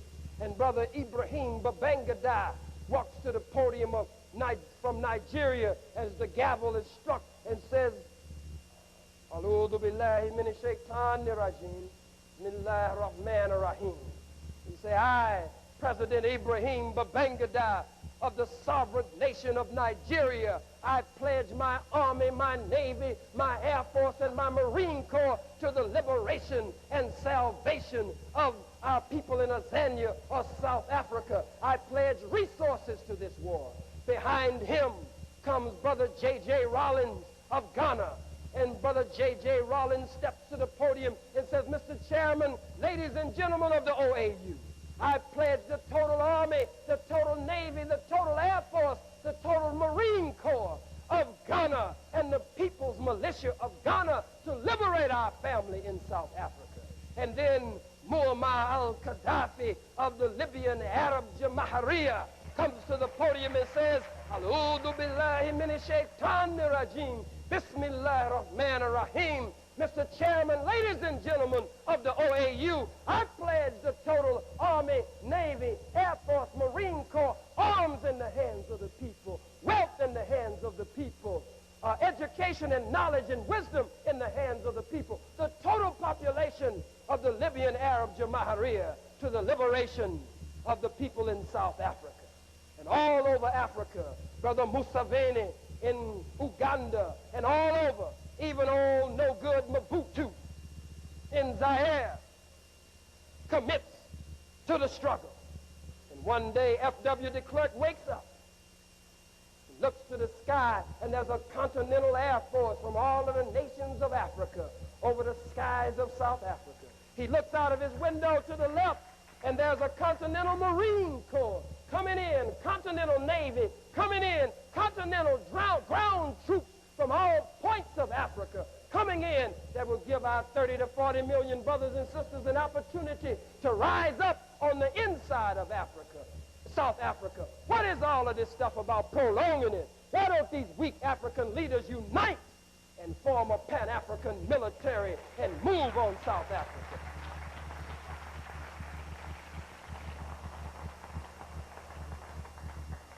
Tell them that you either move or get moved on. You either stop or drop. They deserve nothing in South Africa, no jungle fever government or parliament, nothing but death. What did I say? Nothing but death. Kill them all if they won't leave. Kill the babies. You say, oh, wait a minute, you were doing all right. You want to kill the babies? God damn it. Kill the little white babies in South Africa. Why would you kill the babies? Why would you kill the babies? The babies haven't done anything. Let me get out of this auditorium. He wants to kill the little babies. That's sick. Hell yes. Kill the babies. Because, God damn it, one day the babies are going to grow up to oppress your babies one day. Kill the babies before they grow up. Kill the women. Why kill the women? Kill the women because it is from their womb that the new generation will rise up to further oppress us. So kill the women too. Kill the men. Kill the blind ones, the crippled ones, the crazy ones, the faggot ones. Kill them in the wheelchair. You say, but that's the handicap. Why would you kill them? How in the hell do you think they became handicapped? They got in the wheelchair, oppressing black people all their lives. Kill them in the wheelchair. Kill the blind ones, the crippled ones, the crazy ones. Kill the sissy one. Kill the lesbian one. Kill them all. Kill the old ones. You say, but the old ones are getting ready to die anyway. Why kill the old ones? God damn it, how do you think they got old? They got old killing black people and oppressing black people. Kill the old ones too.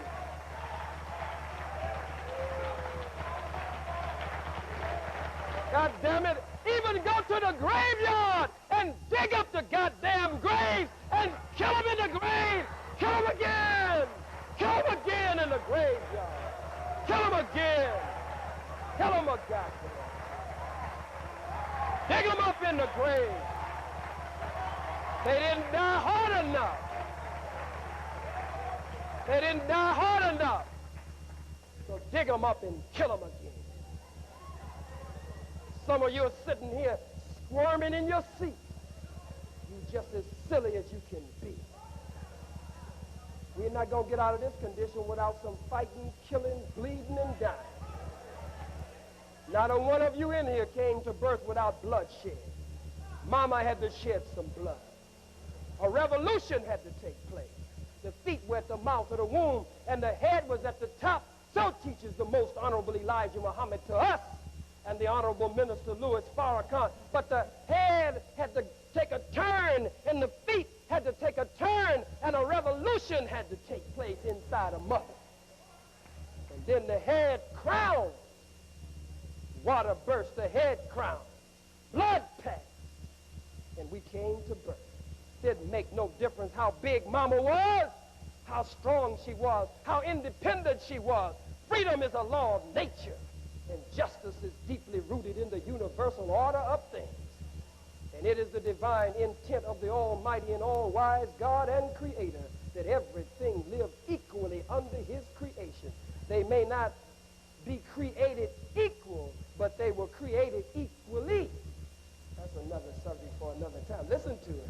All things may not be created equal, but they were created equally. I'll work with that another time. You still with me? But brothers and sisters, we can't be like this. Freedom is a law of nature. When it's 9 months, when that 9 months roll around, no matter how small, how insignificant, how dependent on the systems of mama's body the baby is, because freedom is a law of nature, that little baby makes big mama, that dependent baby makes independent mama refuses to lie down and give it up, it will destroy mama or destroy itself and mama at the same time. Freedom is a law of nature. Stop just wearing T-shirts and buttons and sweatshirts and the red, the black, and the green and kente cloth. Wear it. Wear it all. And wear it with pride. But know what you're wearing. And wear it, but wear it in your heart, too. Don't just make a movie in honor of Brother Yusuf Hawkins. Live your life in a way that will honor Brother Yusuf Hawkins. Live your life in a way that will correct what caused the situation that took him out of here. That's the way you honor Brother Yusuf Hawkins.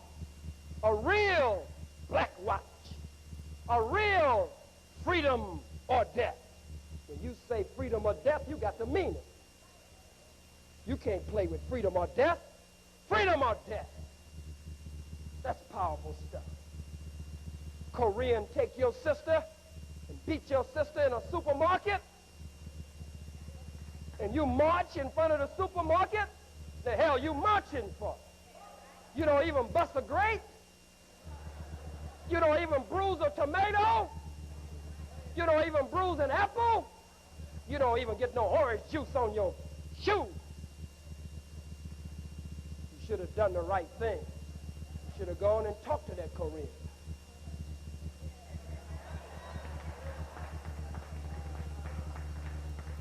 You should drag that Korean behind out of there and beat the hell out of him.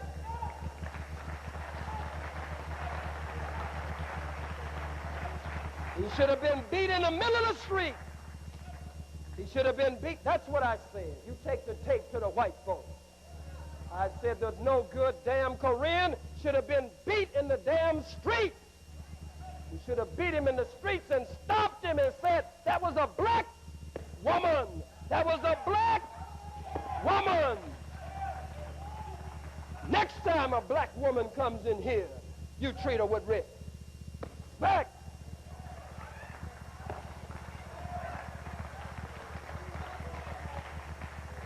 When we start defending ourselves, our enemy will raise up off of us.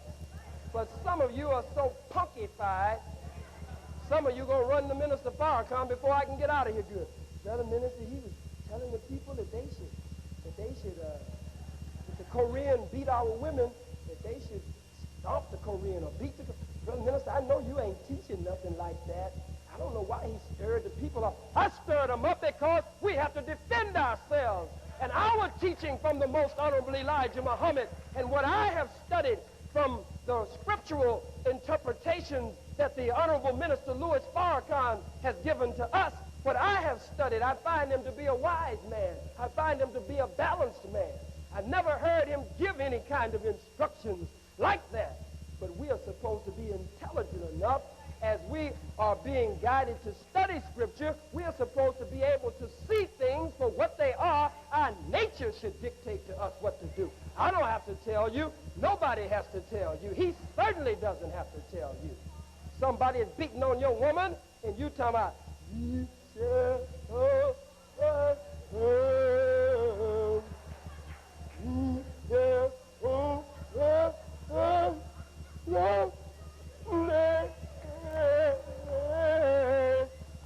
no, not we shall overcome, but we shall overrun. That's what it should be. Lift every voice and sing. Yes, lift every voice and sing, but lift every fist and swing too. Just be lifting your voice and singing. Lift your fist and do some swinging. When you start doing this, your enemy will raise up off of you. We got to be organized. You can't be no fool. We got to be organized. You got to have supreme wisdom. God has to be at the core of your... He's right. Leave that man alone. That man is telling the truth. He's filled with the Holy Ghost. Get that man a hand. Leave him alone. Give him a hand. Get this man a black hand. Go ahead, brother. Have a seat, man. Let me finish this lecture. Have a seat. Let me finish this lecture.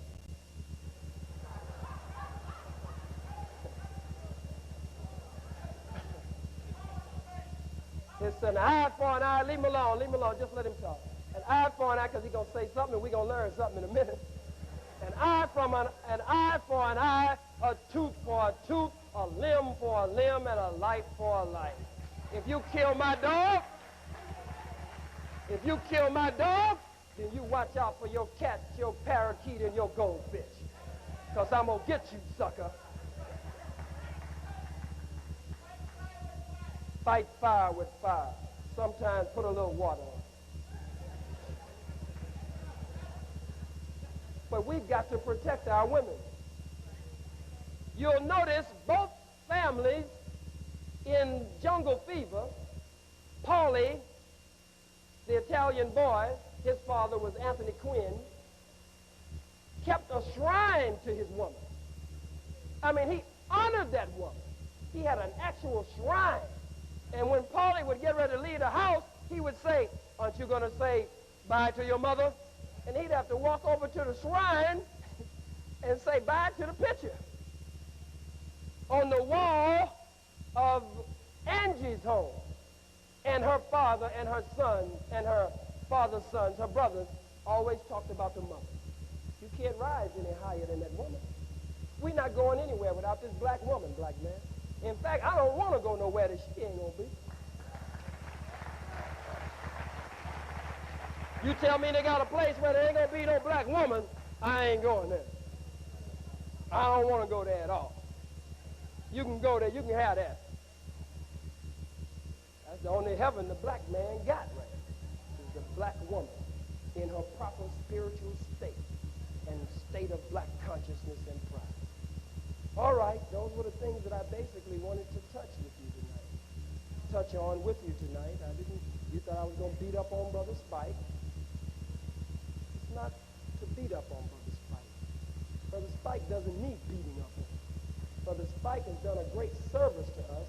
We just have to help him so that he doesn't do an even greater disservice to us. That's all. Show him our love and our warmth and make sure that we keep an eye on our enemy, and that our enemy does not step into the middle of this thing and try to kill Brother Spike and later murder at the door of the Nation of Islam. I thank you, brothers and sisters, for being as kind and as attentive as you've been. Let us all stand. We'll have a question and answer period, but let's close this section. Put your black fists in the air. Raise them high. We're going to work on this jungle fever and separating the black man from his woman. We're going to do 7 harambe. And harambe means let us all pull together. What does it mean? It means strengthening the black family. It means respect for the black man and the black woman and black children, building our own banks and schools and hospitals and institutions and having a nation of our own flag and our own men and women of great affairs. It means being free, proud, and productive again. Hold him high in the air. This is the way it will be done, just demonstration. We will do 7 harambes. We'll come down. Harambe, 1 time, real strong. We'll go 6 times, and on the harambe, we go back up.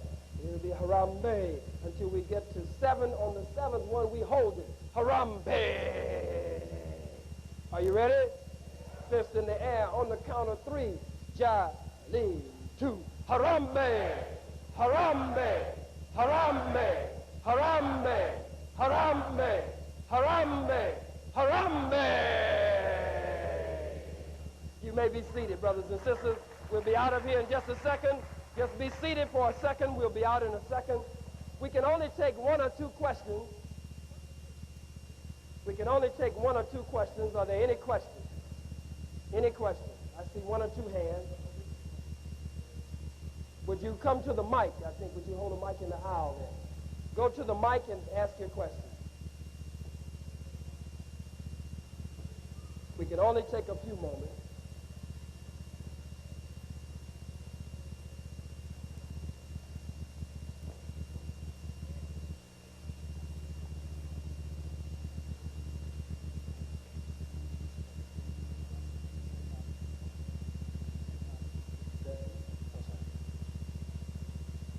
Brothers and sisters, I didn't know it had been arranged, but invited to speak at the Slave Theater on August the 14th. It's a Wednesday? Wednesday, August 14th, at the Slave Theater. The Nation of Islam, followers of the Honorable Louis Farrakhan, presents the Knowledge of Self Tour. The black family must unite. Roy Wilkins Park. Roy Wilkins Park, 119th Avenue and Merrick Boulevard, Queens, New York, Saturday, July 13th. When is it?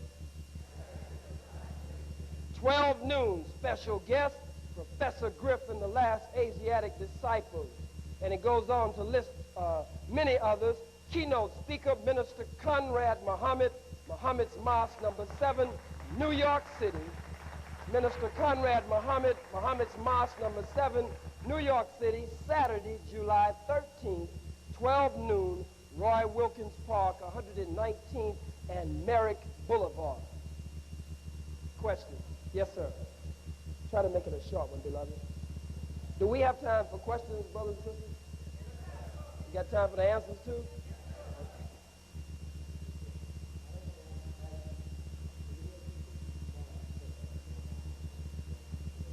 Would you speak up just a little bit?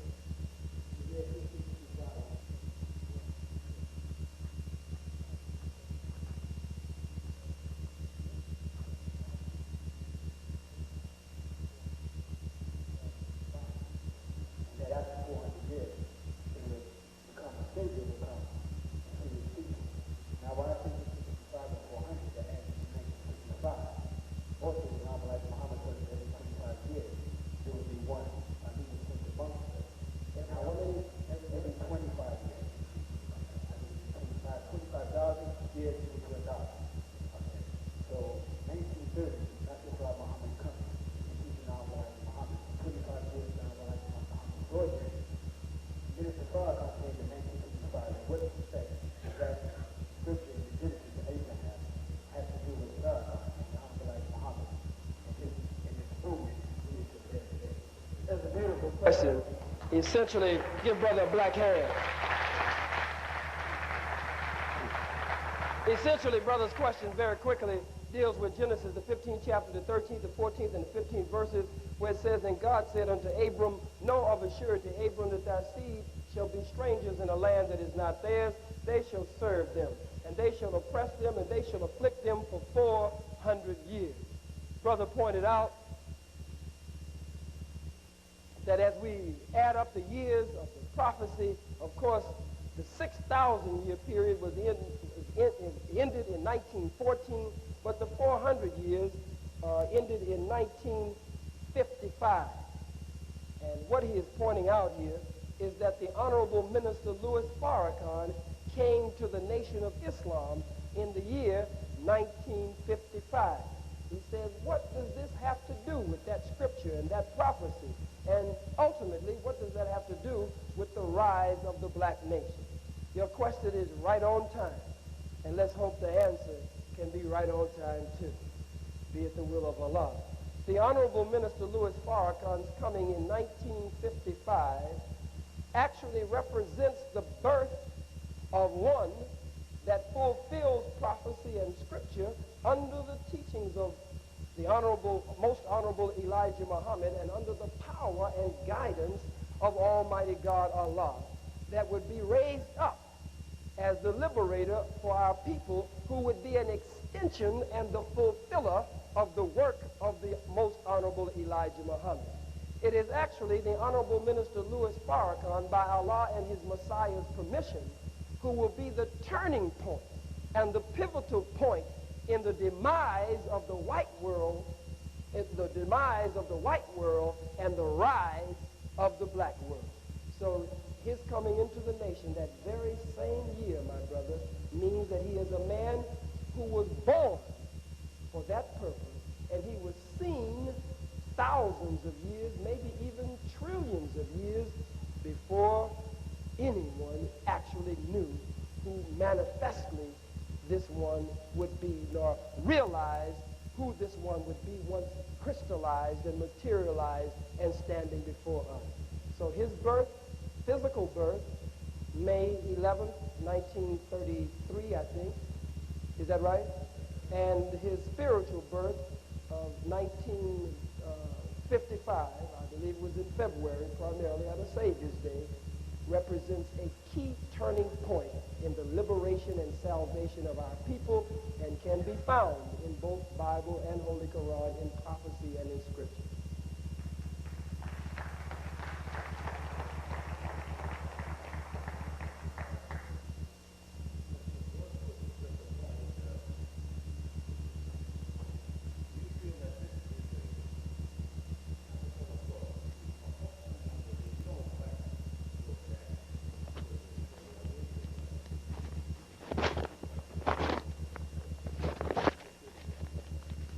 Well, Mr. Bush is a devil. Mr. Bush is a devil, and he can only do devilish men. But he's a supremely wise devil. He put a boot-licking lackey and a Tom in the position. He put a Negro in the position who Tuesday's New York Times, Jew York Times, the Tuesday Jew York Times, July 2nd, conservative black judge Clarence Thomas is named to Marshall's court seat. Shows him with his white wife. Judge Clarence Thomas got jungle fever. Shows his black son that he had for his black wife. He left his black wife. He's not an architect, but he left his black wife and got him a fat, ugly wife, white wife. He adopted the ways of the white man. He votes on the issues like Bush would vote. He votes on the issues opposite the way Thurgood Marshall would vote. So they gave us a black man so that they figured it would handicap us if we will go for it, so that we can't criticize him. He would say just what brother said, I gave you one of your own, but he gave us one of our own who's an Oreo cookie. He's black on the outside, but he's white on the inside. And he's got jungle fever on top of that. I wouldn't worry much about the Supreme Court, but you'll notice the Supreme Court is now tightening the laws, search and seizure, and taking certain rights away from the people, primarily black people, Puerto Rican, Chicano, and others of color. Do you know why? Because the white man realizes that his time is up. He expects an uprising anytime. And so he is empowering his court and his policemen with what they need to put down the rebellion and put down the uprising. And Thomas, what's his name? Clarence Thomas will help them do that. He's another Colin Powell. Colin Powell led the troops into Panama and killed over 7,000 of the black and mestizo Panamanian people. Are there any other questions? Would you move to the mic, my brother? Yes, sir. Hotep, sir.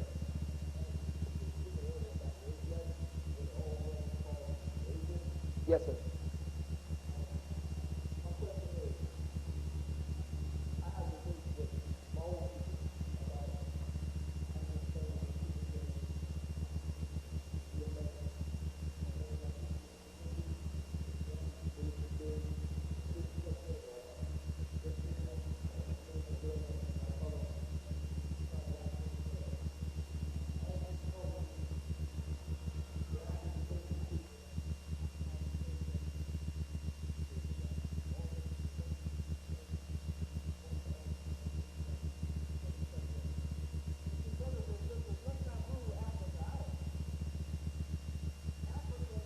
Home is our throne.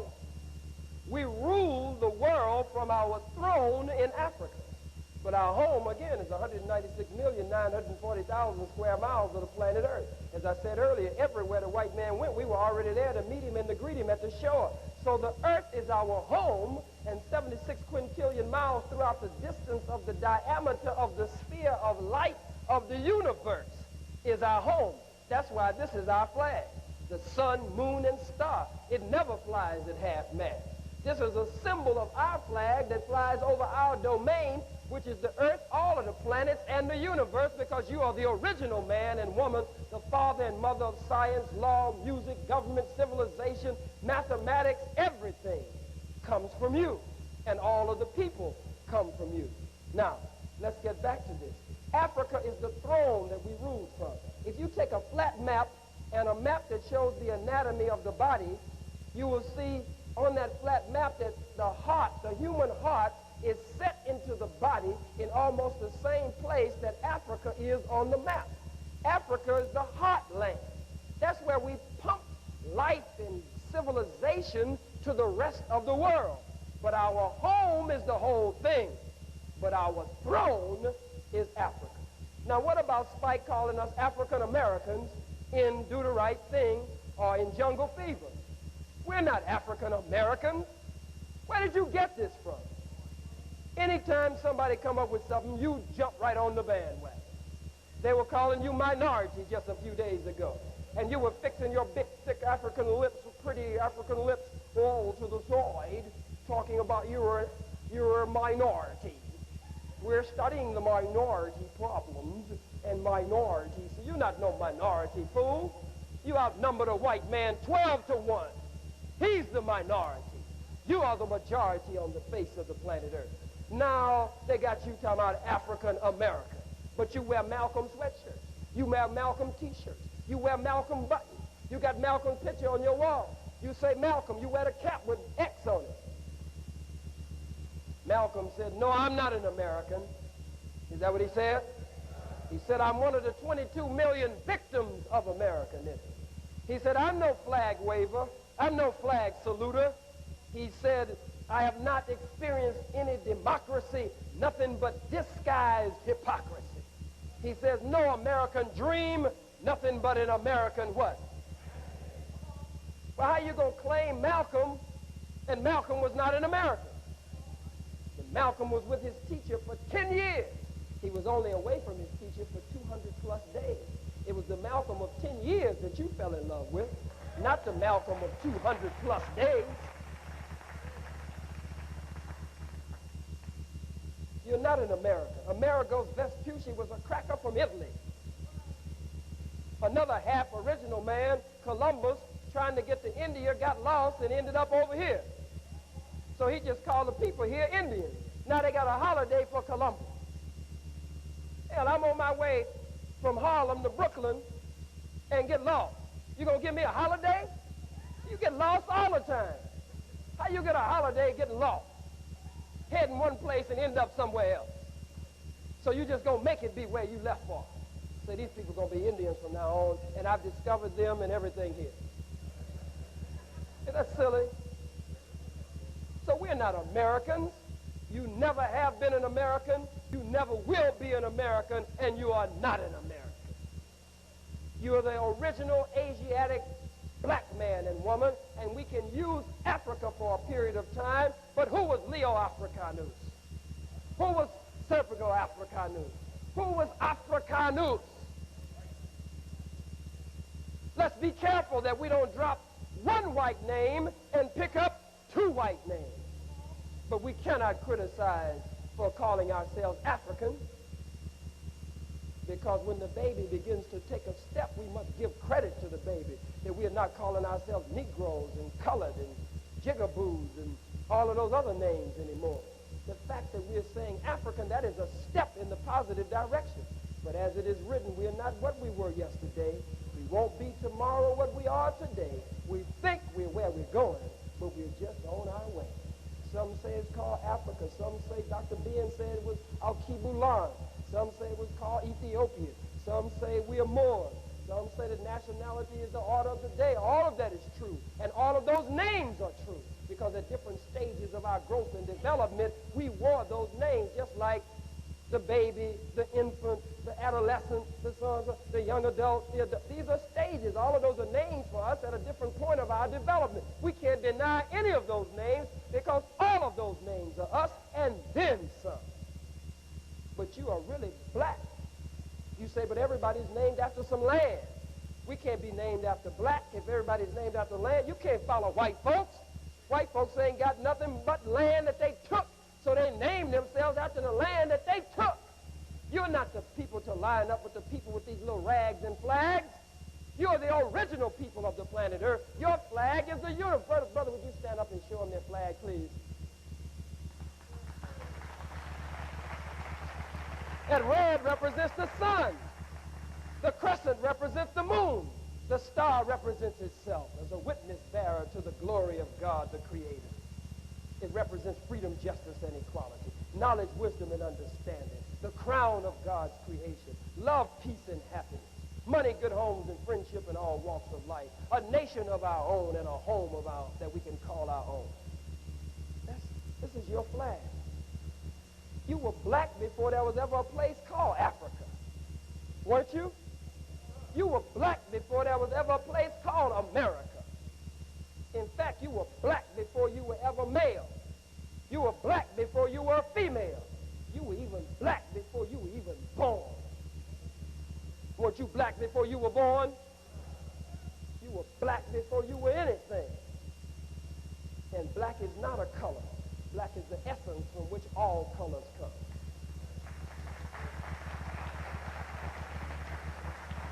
Dr. Khalid gives a working definition as he has studied under the teachings of the most honorable Elijah Mohammed that black is color, culture, consciousness, and I have added with his permission a corresponding cosmic connection.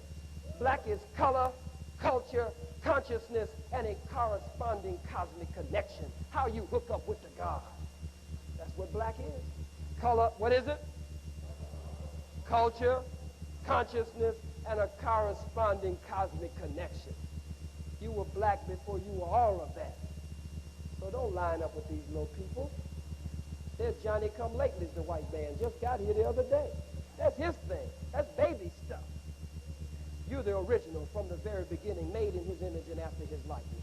You're not an American. Stop calling yourself an American. I was born in America.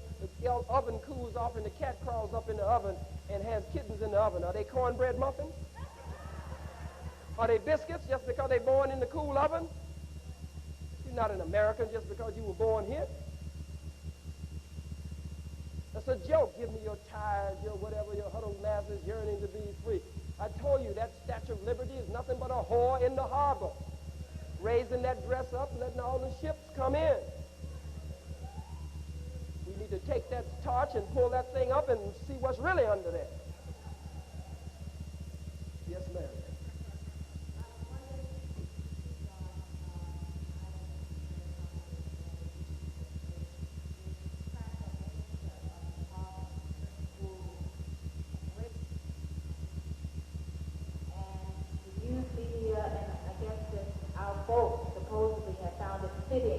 When they were questioned about what has happened. He was convicted, and apparently he was released on some sort of reason that they found. They asked our black sisters and black brothers of this church what they thought of it, and their response was that it was okay for they did it. That if he did it again, they would forgive him. That all they want is their minister back because he preaches the word of God.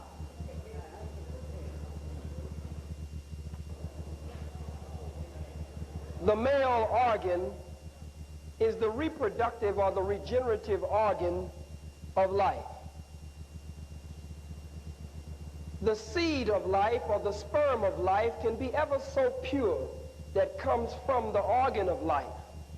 But if the organ is the diseased organ, then as life passes through the diseased organ, it can transmit death and even disease into the pure semen or atom of life that passes from that organ and can do more detriment than benefit. If he is the organ of spiritual life in the church, and if the word he preaches is a pure word, and I doubt that if he's a cracker, but he's a vessel that the word is coming through and from is a diseased devil and vessel, then he actually diseases and he actually pollutes the word that comes from him. I can't understand them ignoring this devil raping our babies like this and saying they just want him back. That shows you how crazy we really are. We're just crazy as we can be.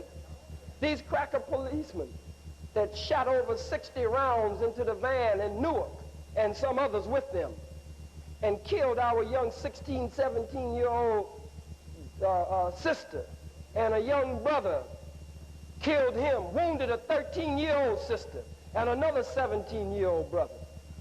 The rape of our sister from St. John's University, and now they don't want to do nothing about it. The rape of Sister Tawana Brawley, and they've done so much mess with that until many of you don't even believe it anymore. But when this cracker was brought to court in front of the camera, in front of the courtroom from Central Park, who said that she couldn't even remember nothing, couldn't identify nobody, couldn't even remember nothing. And they still convicted Brother Yusuf Hawkins and the other brothers. That is to say that only a white woman can be raped, but a nigger woman, as they would say, cannot be raped, is not even worthy of getting justice from the white man's court. We should never expect it from his court. The preacher, the Bible says that the first baptism would be a baptism of water, but that the second baptism would be a baptism of fire. The preacher should be baptized. The white preacher that raped our babies should be baptized in the baptism of fire. Let the church say amen. Amen. Church say amen again. Amen. Church say amen one more time. Amen. So some good God-fearing brother, some good God-fearing sister will probably baptize one day the white pastor that raped our babies. But he should be baptized. That kind of crime is worthy of death. You rape our little girls and sodomize our little boys, you deserve to be killed. There's no forgiving you. You deserve nothing but the baptism of fire and death. I don't care if he's a preacher, a teacher, whatever he is. And until you wake up, black man, this is going to continue. We should be together. We should be organized. We should have an army of our own. We should be under one command. And we should be under one leader, teacher, and guide that God has his hands on, that he has anointed and appointed for this hour. And that man is the Honorable Minister Louis Farrakhan. Yes, he is. You can make every excuse you want to, but our people are being killed, our babies are being misused, abused, our women raped, everything. And we are standing idly by. We've got to stand up. The white man uses it with the, as Dr. Welsing points out in the Crest Theory and the keys, the Crest Theory and the ISIS papers, Keys of the Color, that he uses his nightstick. Well, I've actually added that part. She talks about his gun that he calls what? The equalizer, right? He fears the genetic potency of the black man. That's why he would always cut the black man's organ off whenever he would lynch us. That's why Freud and others talked about penis envy, not just dealing with that kind of low thing. He's dealing with a higher thought about the genetic power of the black man. And the white man knows that he came here through a process of sex, birth control, and genetic engineering. Read it on page 103 of the great and illuminating book of the Most Honorable Elijah Muhammad, Message to the Black Man in America, page 103, The Making of the Devil, how the white man got here. He knows that genetic annihilation is quite possible, and he has a constant fear of being taken out of here. I was mentioning earlier, and I put that on hold, and I'll finish it now. Watch his symbols. It has something to do with his psyche. His gun is shaped like the erect male organ. Is that right? If the male turns sideways with the erect organ, and you turn the gun sideways, The barrel of the gun represents the erect male, black male organ. It's a dark weapon, brown, black, or whatever. The handle and the trigger represents the scrotum sac, or the regenerative area where the atom of life is produced. This is not vulgar, it's scientific from some of our top scientists, scholars, psychologists, and psychiatrists, studying the psyche of the white man, the games that he plays, and the symbols that he uses. The gun spews out bullets like sperm, and he uses the gun as his equalizer to kill the black man. Is that right? Because he fears the black man and has feared him all his life, as you heard Sister Drew, the character in Jungle Fever, say. All right? We produce melanin to the highest degree that puts us in tune with the sun and the universe and the cosmos. White people reject sunlight, and it is an enemy to them. They get all kinds of cases of melanoma. Only time we get melanoma is a rare kind called acromelanoma. And acromelanoma, we only get that in the palm of our hand and maybe under the sole of our feet, and it's gone after a while. But the sun just attacks them and eats them up. Enemy to the sun. So he uses the gun as an equalizer. What is his #1 detective called in the movies? What's he called? What's he called? Dick Tracy. Peter Gunn. You hear what I'm saying?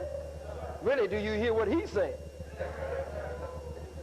His nightstick that he swings and beats the black man with, shaped like the elongated black or brown regenerative or reproductive organ of the black male, the handle on it, and the position that the scrotum sac, the testes would be in. He stretch it out and it resembles the erect black male's organ. So he beats the black man and beats the blood out of him and beats him like you saw him beating Brother Rodney King in Los Angeles. He's beating him with what he considers the black man's regenerative power and genetic power and his dominance, understanding his inferiorization, his recessiveness, and his weakness as a white man. So he shoots him 39 times, 25 times, 42 times. Several of them shoot him with his equalizer shaped like the organ of the black man, and beats him with his stick or his club shaped like the organ of the black man. You with me? Basketball. A big black ball or a big brown ball. What's the object of the game? Keep that big ball from getting down to the other end of the court, because down there's a big hole with some blonde nets hanging from it, representing the blonde hair in the pubic area or the private area of the white female. Keep that big black ball or that big brown ball from getting down there in that hole with them blonde nets hanging from it. Michael Jordan stops dribbling at half court, takes to the friendly skies, sticks that tongue out, and starts flying. By the time he gets to the top of the key and the free throw line, he's making a 360-degree geometric turn, slam dunks backwards, kicks that leg out, closes one of them eyes and sticks that tongue out, and slam dunks under, around, and over, and just jams it and crams it and slams it into the hole with the white blonde nets hanging from it. White man cringes. Oh! NBA action is fantastic, he said. Football, Dr. Welsing said. A big brown elongated ball or a big black elongated ball. What's the object of the game? Keep it from getting down to the other end of that field, because down at the other end of that field are some open goalposts with some white pads wrapped around them, representing the open legs of the white woman. The white pads, you keep that big elongated brown or black ball from getting down to the other end of the field between them open legs with the white pads around. Huh? Black man catch it in the end zone, run 110 yards with 11 men on his back and get down there and run between them the open goalposts, dance between the goalposts, and do the icky shuffle in the end zone, and then walk up to the camera and say, "Hi, Mom." Look at the white man games. Baseball is a little scrawny white ball. Not a big brown ball or black ball, but a little scrawny white ball. A man stands swinging a stick between his legs. What does he do? He tries to knock that white ball out of sight because he hates himself that much. The white man's feeling of inferiorization. What about golf? An even smaller, scrawny little white ball. A man stands swinging a stick between his legs. This is what the scientists are telling us. What does he do with this little scrawny white ball? Trying to knock it into a hole in black Mother Earth. In the waiting room, his wife is having a baby. The cracker's pacing back and forth. In the waiting room or the maternity ward, what is he passing out? Not little scrawny, white, skinny cigarettes. That's what he thinks of himself. He's passing out big, long, black, brown cigars because that's a symbol of birth. And he gives out cigars, which reminds him of the power and the potency of the God who brought him into the world, the black man. It's true. It's true. His long black limousine. His judges wear black robes on the Supreme Court bench and the other lower courts. White woman for Valentine's Day wants chocolate candy, preferably with nuts in it.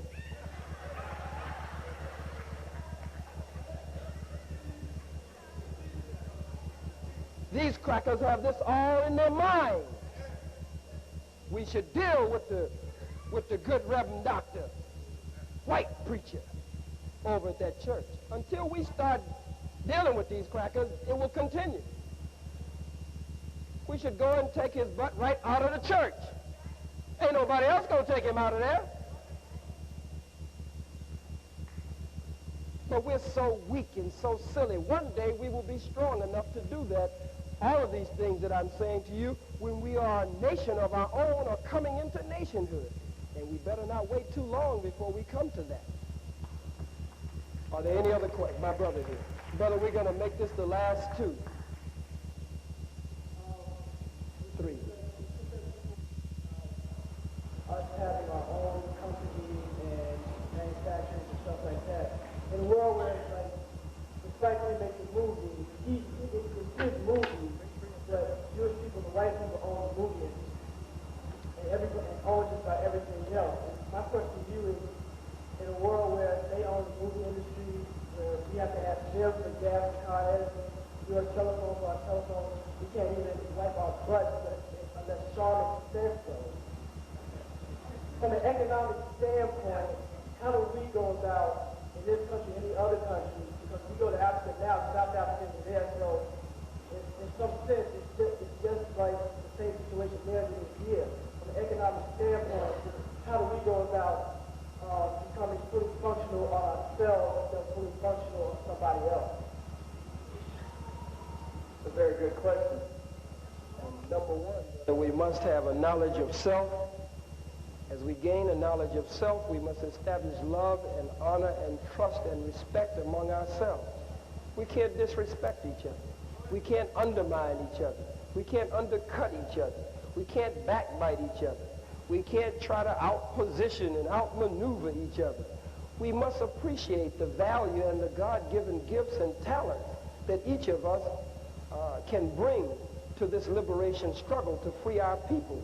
We must ferret out envy and jealousy and enmity and rancor and hostility and bitterness and nigger mess. We practice more nigger mess than we do that which is necessary to liberate our people. I mean, we sit around like we're infantile in our total development with foolishness when a whole nation is going to hell. So, brother, we must do all of those things in terms of nation building and gaining nation building skills and establishing a nation unto God for ourselves. But we have to have, again, love and honor and respect and unity and a knowledge of self among us. The scripture says when a people are in this condition, how can they get out of this condition unless they receive a teacher? And how can they receive a teacher unless he is sent? And the old African adage or proverb says, when the student is ready, the master will appear. And I'm here to say that the master is here. And I think tonight he's in Chicago But we are looking forward. We were talking about it in San Francisco last week. We are looking forward to getting him here to New York sometime in the very near future. That man is the Honorable Minister Louis Farrakhan. I don't mean any disrespect, but we have to have a leader. We have to have a head. Don't tell me this foolishness about we are equal and we don't need no leader. That's against nature. The body has a head. The parts of the body are equal, but it still has a head. And all of the members of the body protect the head. Carry the head around on the shoulders. If you start punching at the hand goes up. If the hand ain't mighty enough to go up, the feet get to working to get the head out of the way of harm or out of harm's way. The brain starts thinking to protect the head. Everything works for the head. We must have a head. We cannot just praise the great leaders who have come before. We must honor the leader of the hour that is here today. No dead general, you listening to me? No dead general can lead a living army. No dead general can lead a living army. I don't care how good the general is. You need a living general to lead a living army. Malcolm was one of the greatest that ever did it, but the white man killed him. And now Malcolm cannot lead the revolution. We can draw lessons from his mistakes and lessons from his greatness. But no dead general can lead a living army. The general must be living to lead a living army. My brother. I want to know why that young receiver has a man that already has a black lady, and he have a black lady ain't going to mess around with a white lady. All right, black man. Give this black man a hand.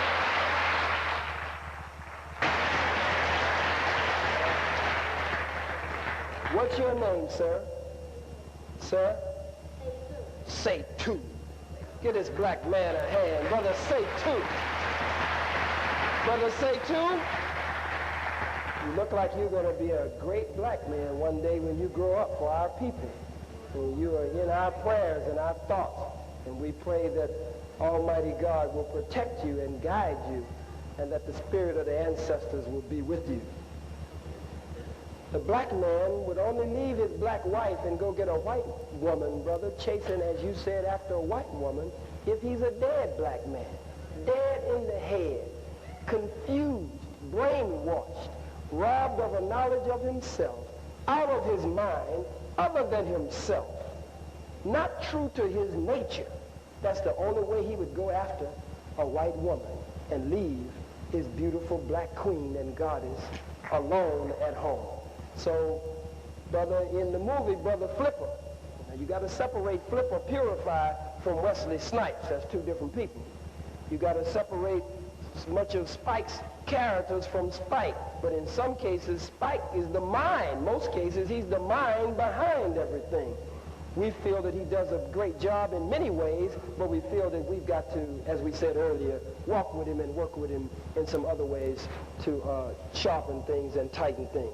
So, brother, he's just brainwashed. We got to work with that black man and get him up. But I don't believe you'll be one like that. You think you're going to have a little white girlfriend? Better say no. Thank you, sir. Give him a hand.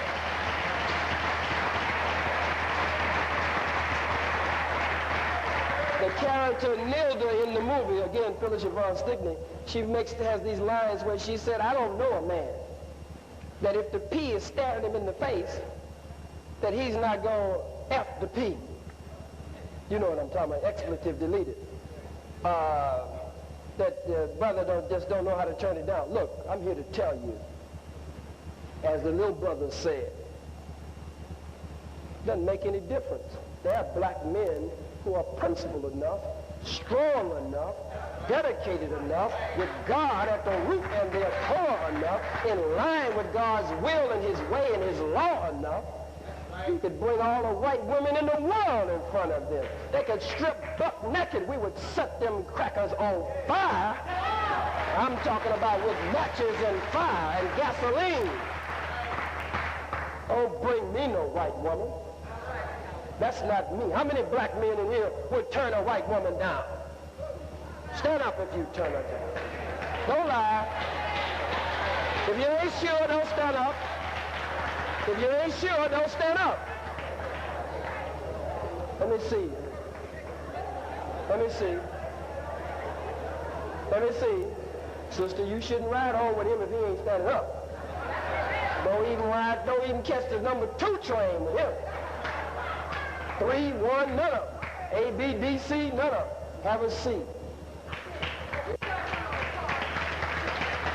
There are some good black men, principled black men. We don't want the white man's dog. Don't get me wrong. The white woman is all right for the white man. White man is all right for the white woman. But we need the black family strong. We turn it down all day and all night and set her on fire with gasoline and matches. Yes, sir. Salam, sir.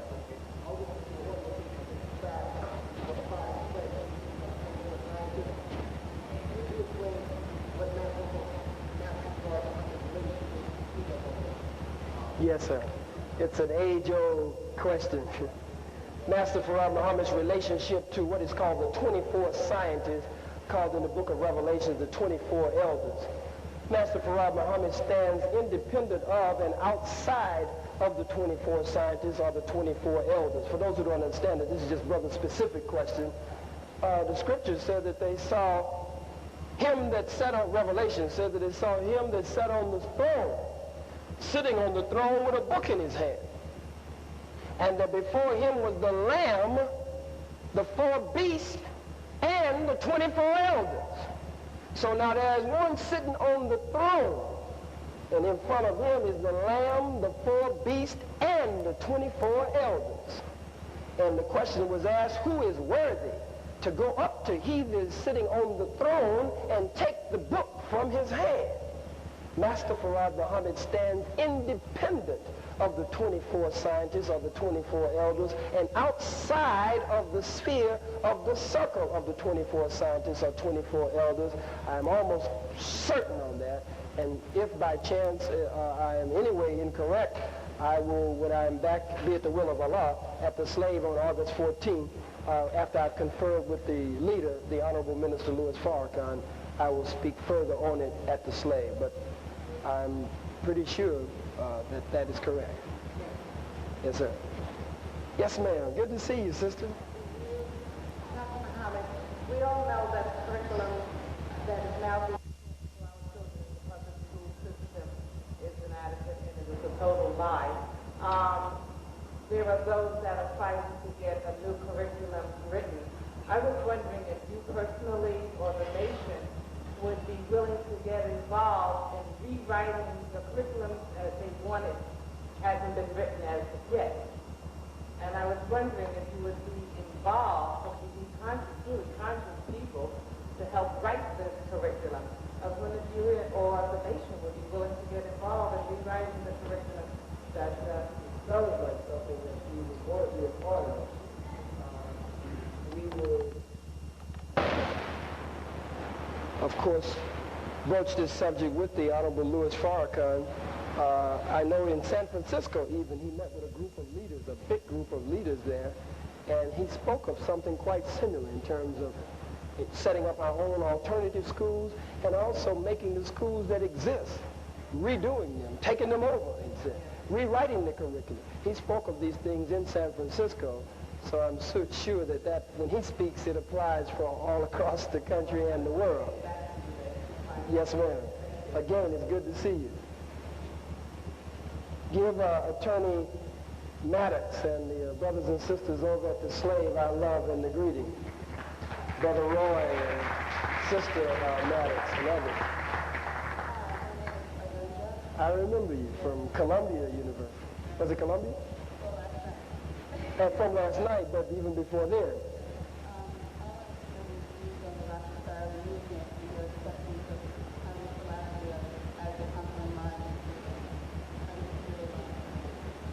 Oh, wow. Sister's question is my views on the Rastafarian movement and their acceptance and belief of Emperor Haile Selassie as being the conquering lion of Judah? That's a good question. Let's hope that the answer is just as good, by Allah's grace. I'm also a Rastafarian, and I just don't have my locks. My locks are internalized. But we follow the teachings of a man called Elijah. What's his name? And when you separate Eli and Jah and understand what Jah really means, then we come together when we go down to root knowledge. We come together at root knowledge. It's only when you're hung out here on this branch knowledge that we think because the label is different, there's a big, big difference. Now, Emperor Haile Selassie, and I was just recently blessed to hear his voice. I never thought I would hear his voice, nor did I think I would hear the voice of the Honorable Marcus Garvey, but I found a tape, a cassette tape that was made from Emperor Haile Selassie speaking at the United Nations in Amharic, and it was being translated by a translator into English, and I could hear him speaking in Amharic, and it was quite a treat for me. And to hear the booming voice of the Honorable Marcus Mosiah Garvey of the Universal Negro Improvement Association and African Communities League of the World. I mean, he spoke similar to that. And tears came back. I never even dreamed of hearing Mr. Garvey's voice on a tape, but it was an RCA record or something that was made, I believe, when he spoke here at Madison Square Garden. Emperor Haile Selassie, there's so much confusion swirling around Emperor Haile Selassie. Emperor Haile Selassie made some very bold strides in Ethiopia during his reign. He, in some instances, in some measure, gave us a champion. He gave us a hero. He gave us one that we could call our own African or black king. He moved in royalty. He carried himself as a king. And we, the world, the black world, were proud of this king and emperor called Emperor Haile Selassie.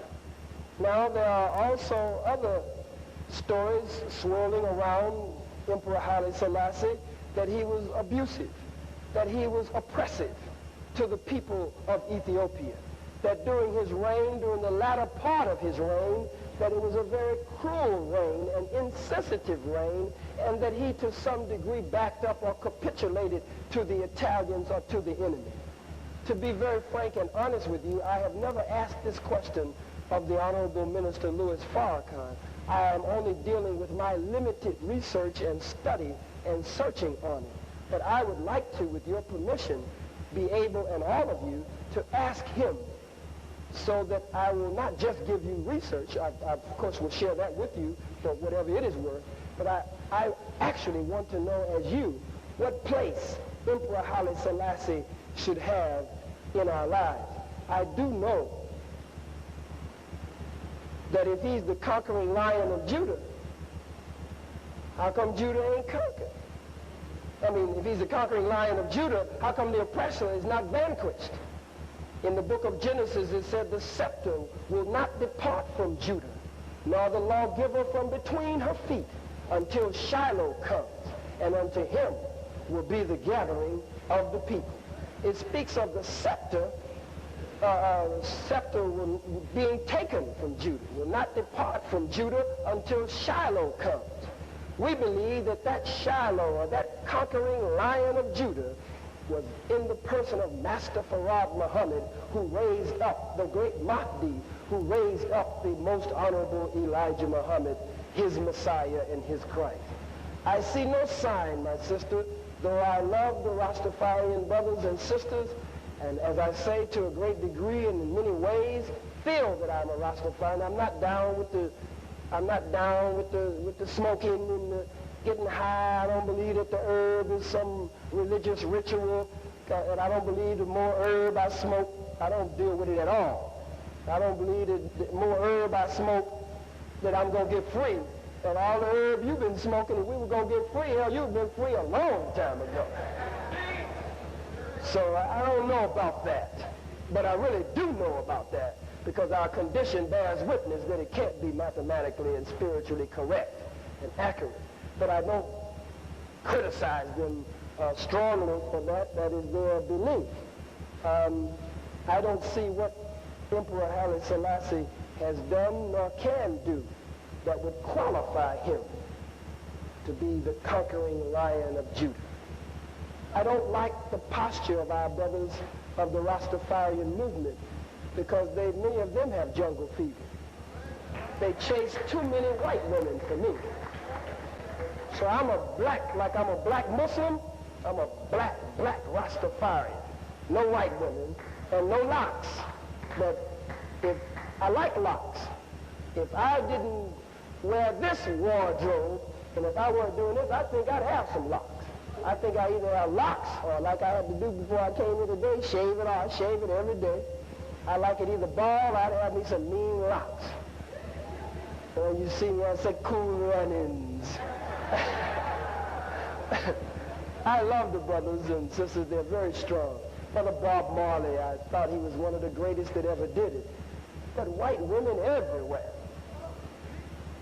History shows that he might have even had white women might have given him babies all over. I respect him for being the great brother that he was, but I'm just not into white women. I don't understand that. I just can't get ready for that. So I don't see what we could do to focus a spotlight on Emperor Haile Selassie that would take him out of the place in history that he has already earned for himself. But I also don't see where we could add anything to him and make him something that he just is not. Yes, sir. Fine, sir. This is our last question, I am sure. Oh, there's a sister behind him. Okay.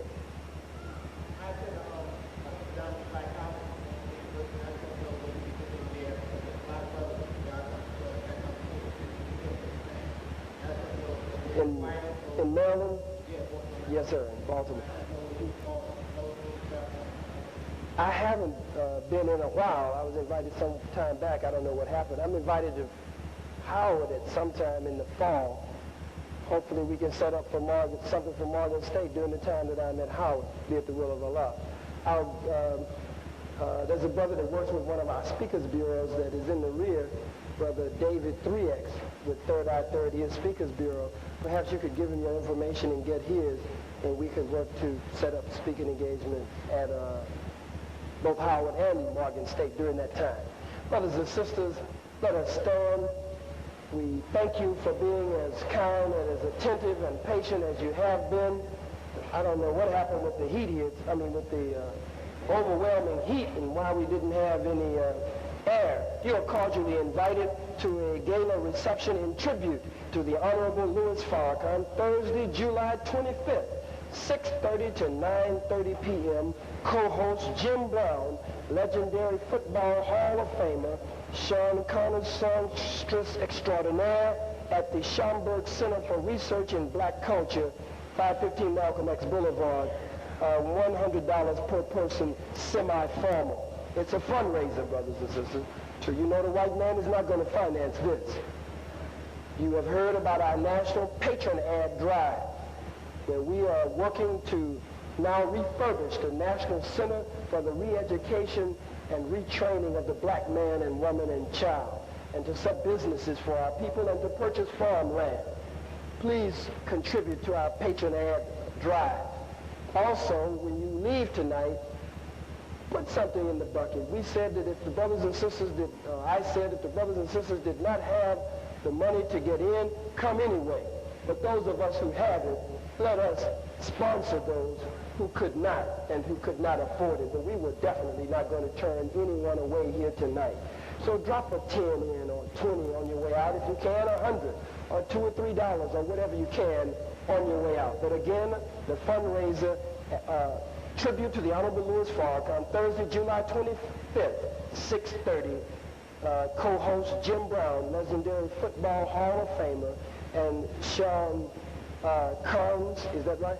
Oh, that's Gene Khan. I'm making it British. Gene Khan, who we know quite well. It's true without a doubt. Time is running out, and some of her other very timely songs. Who has Sister Gene Khan has been in the Nation of Islam and is a very conscious sister, very soulful, as it says here, songstress extraordinaire. Gene Khan, Schomburg Center for Research in Black Culture, and you know what it is on the X Boulevard. Thank you again, brothers and sisters. I greet you with the greeting words of peace. Assalamu alaikum. Hotep. Tutal Nana. You are dismissed.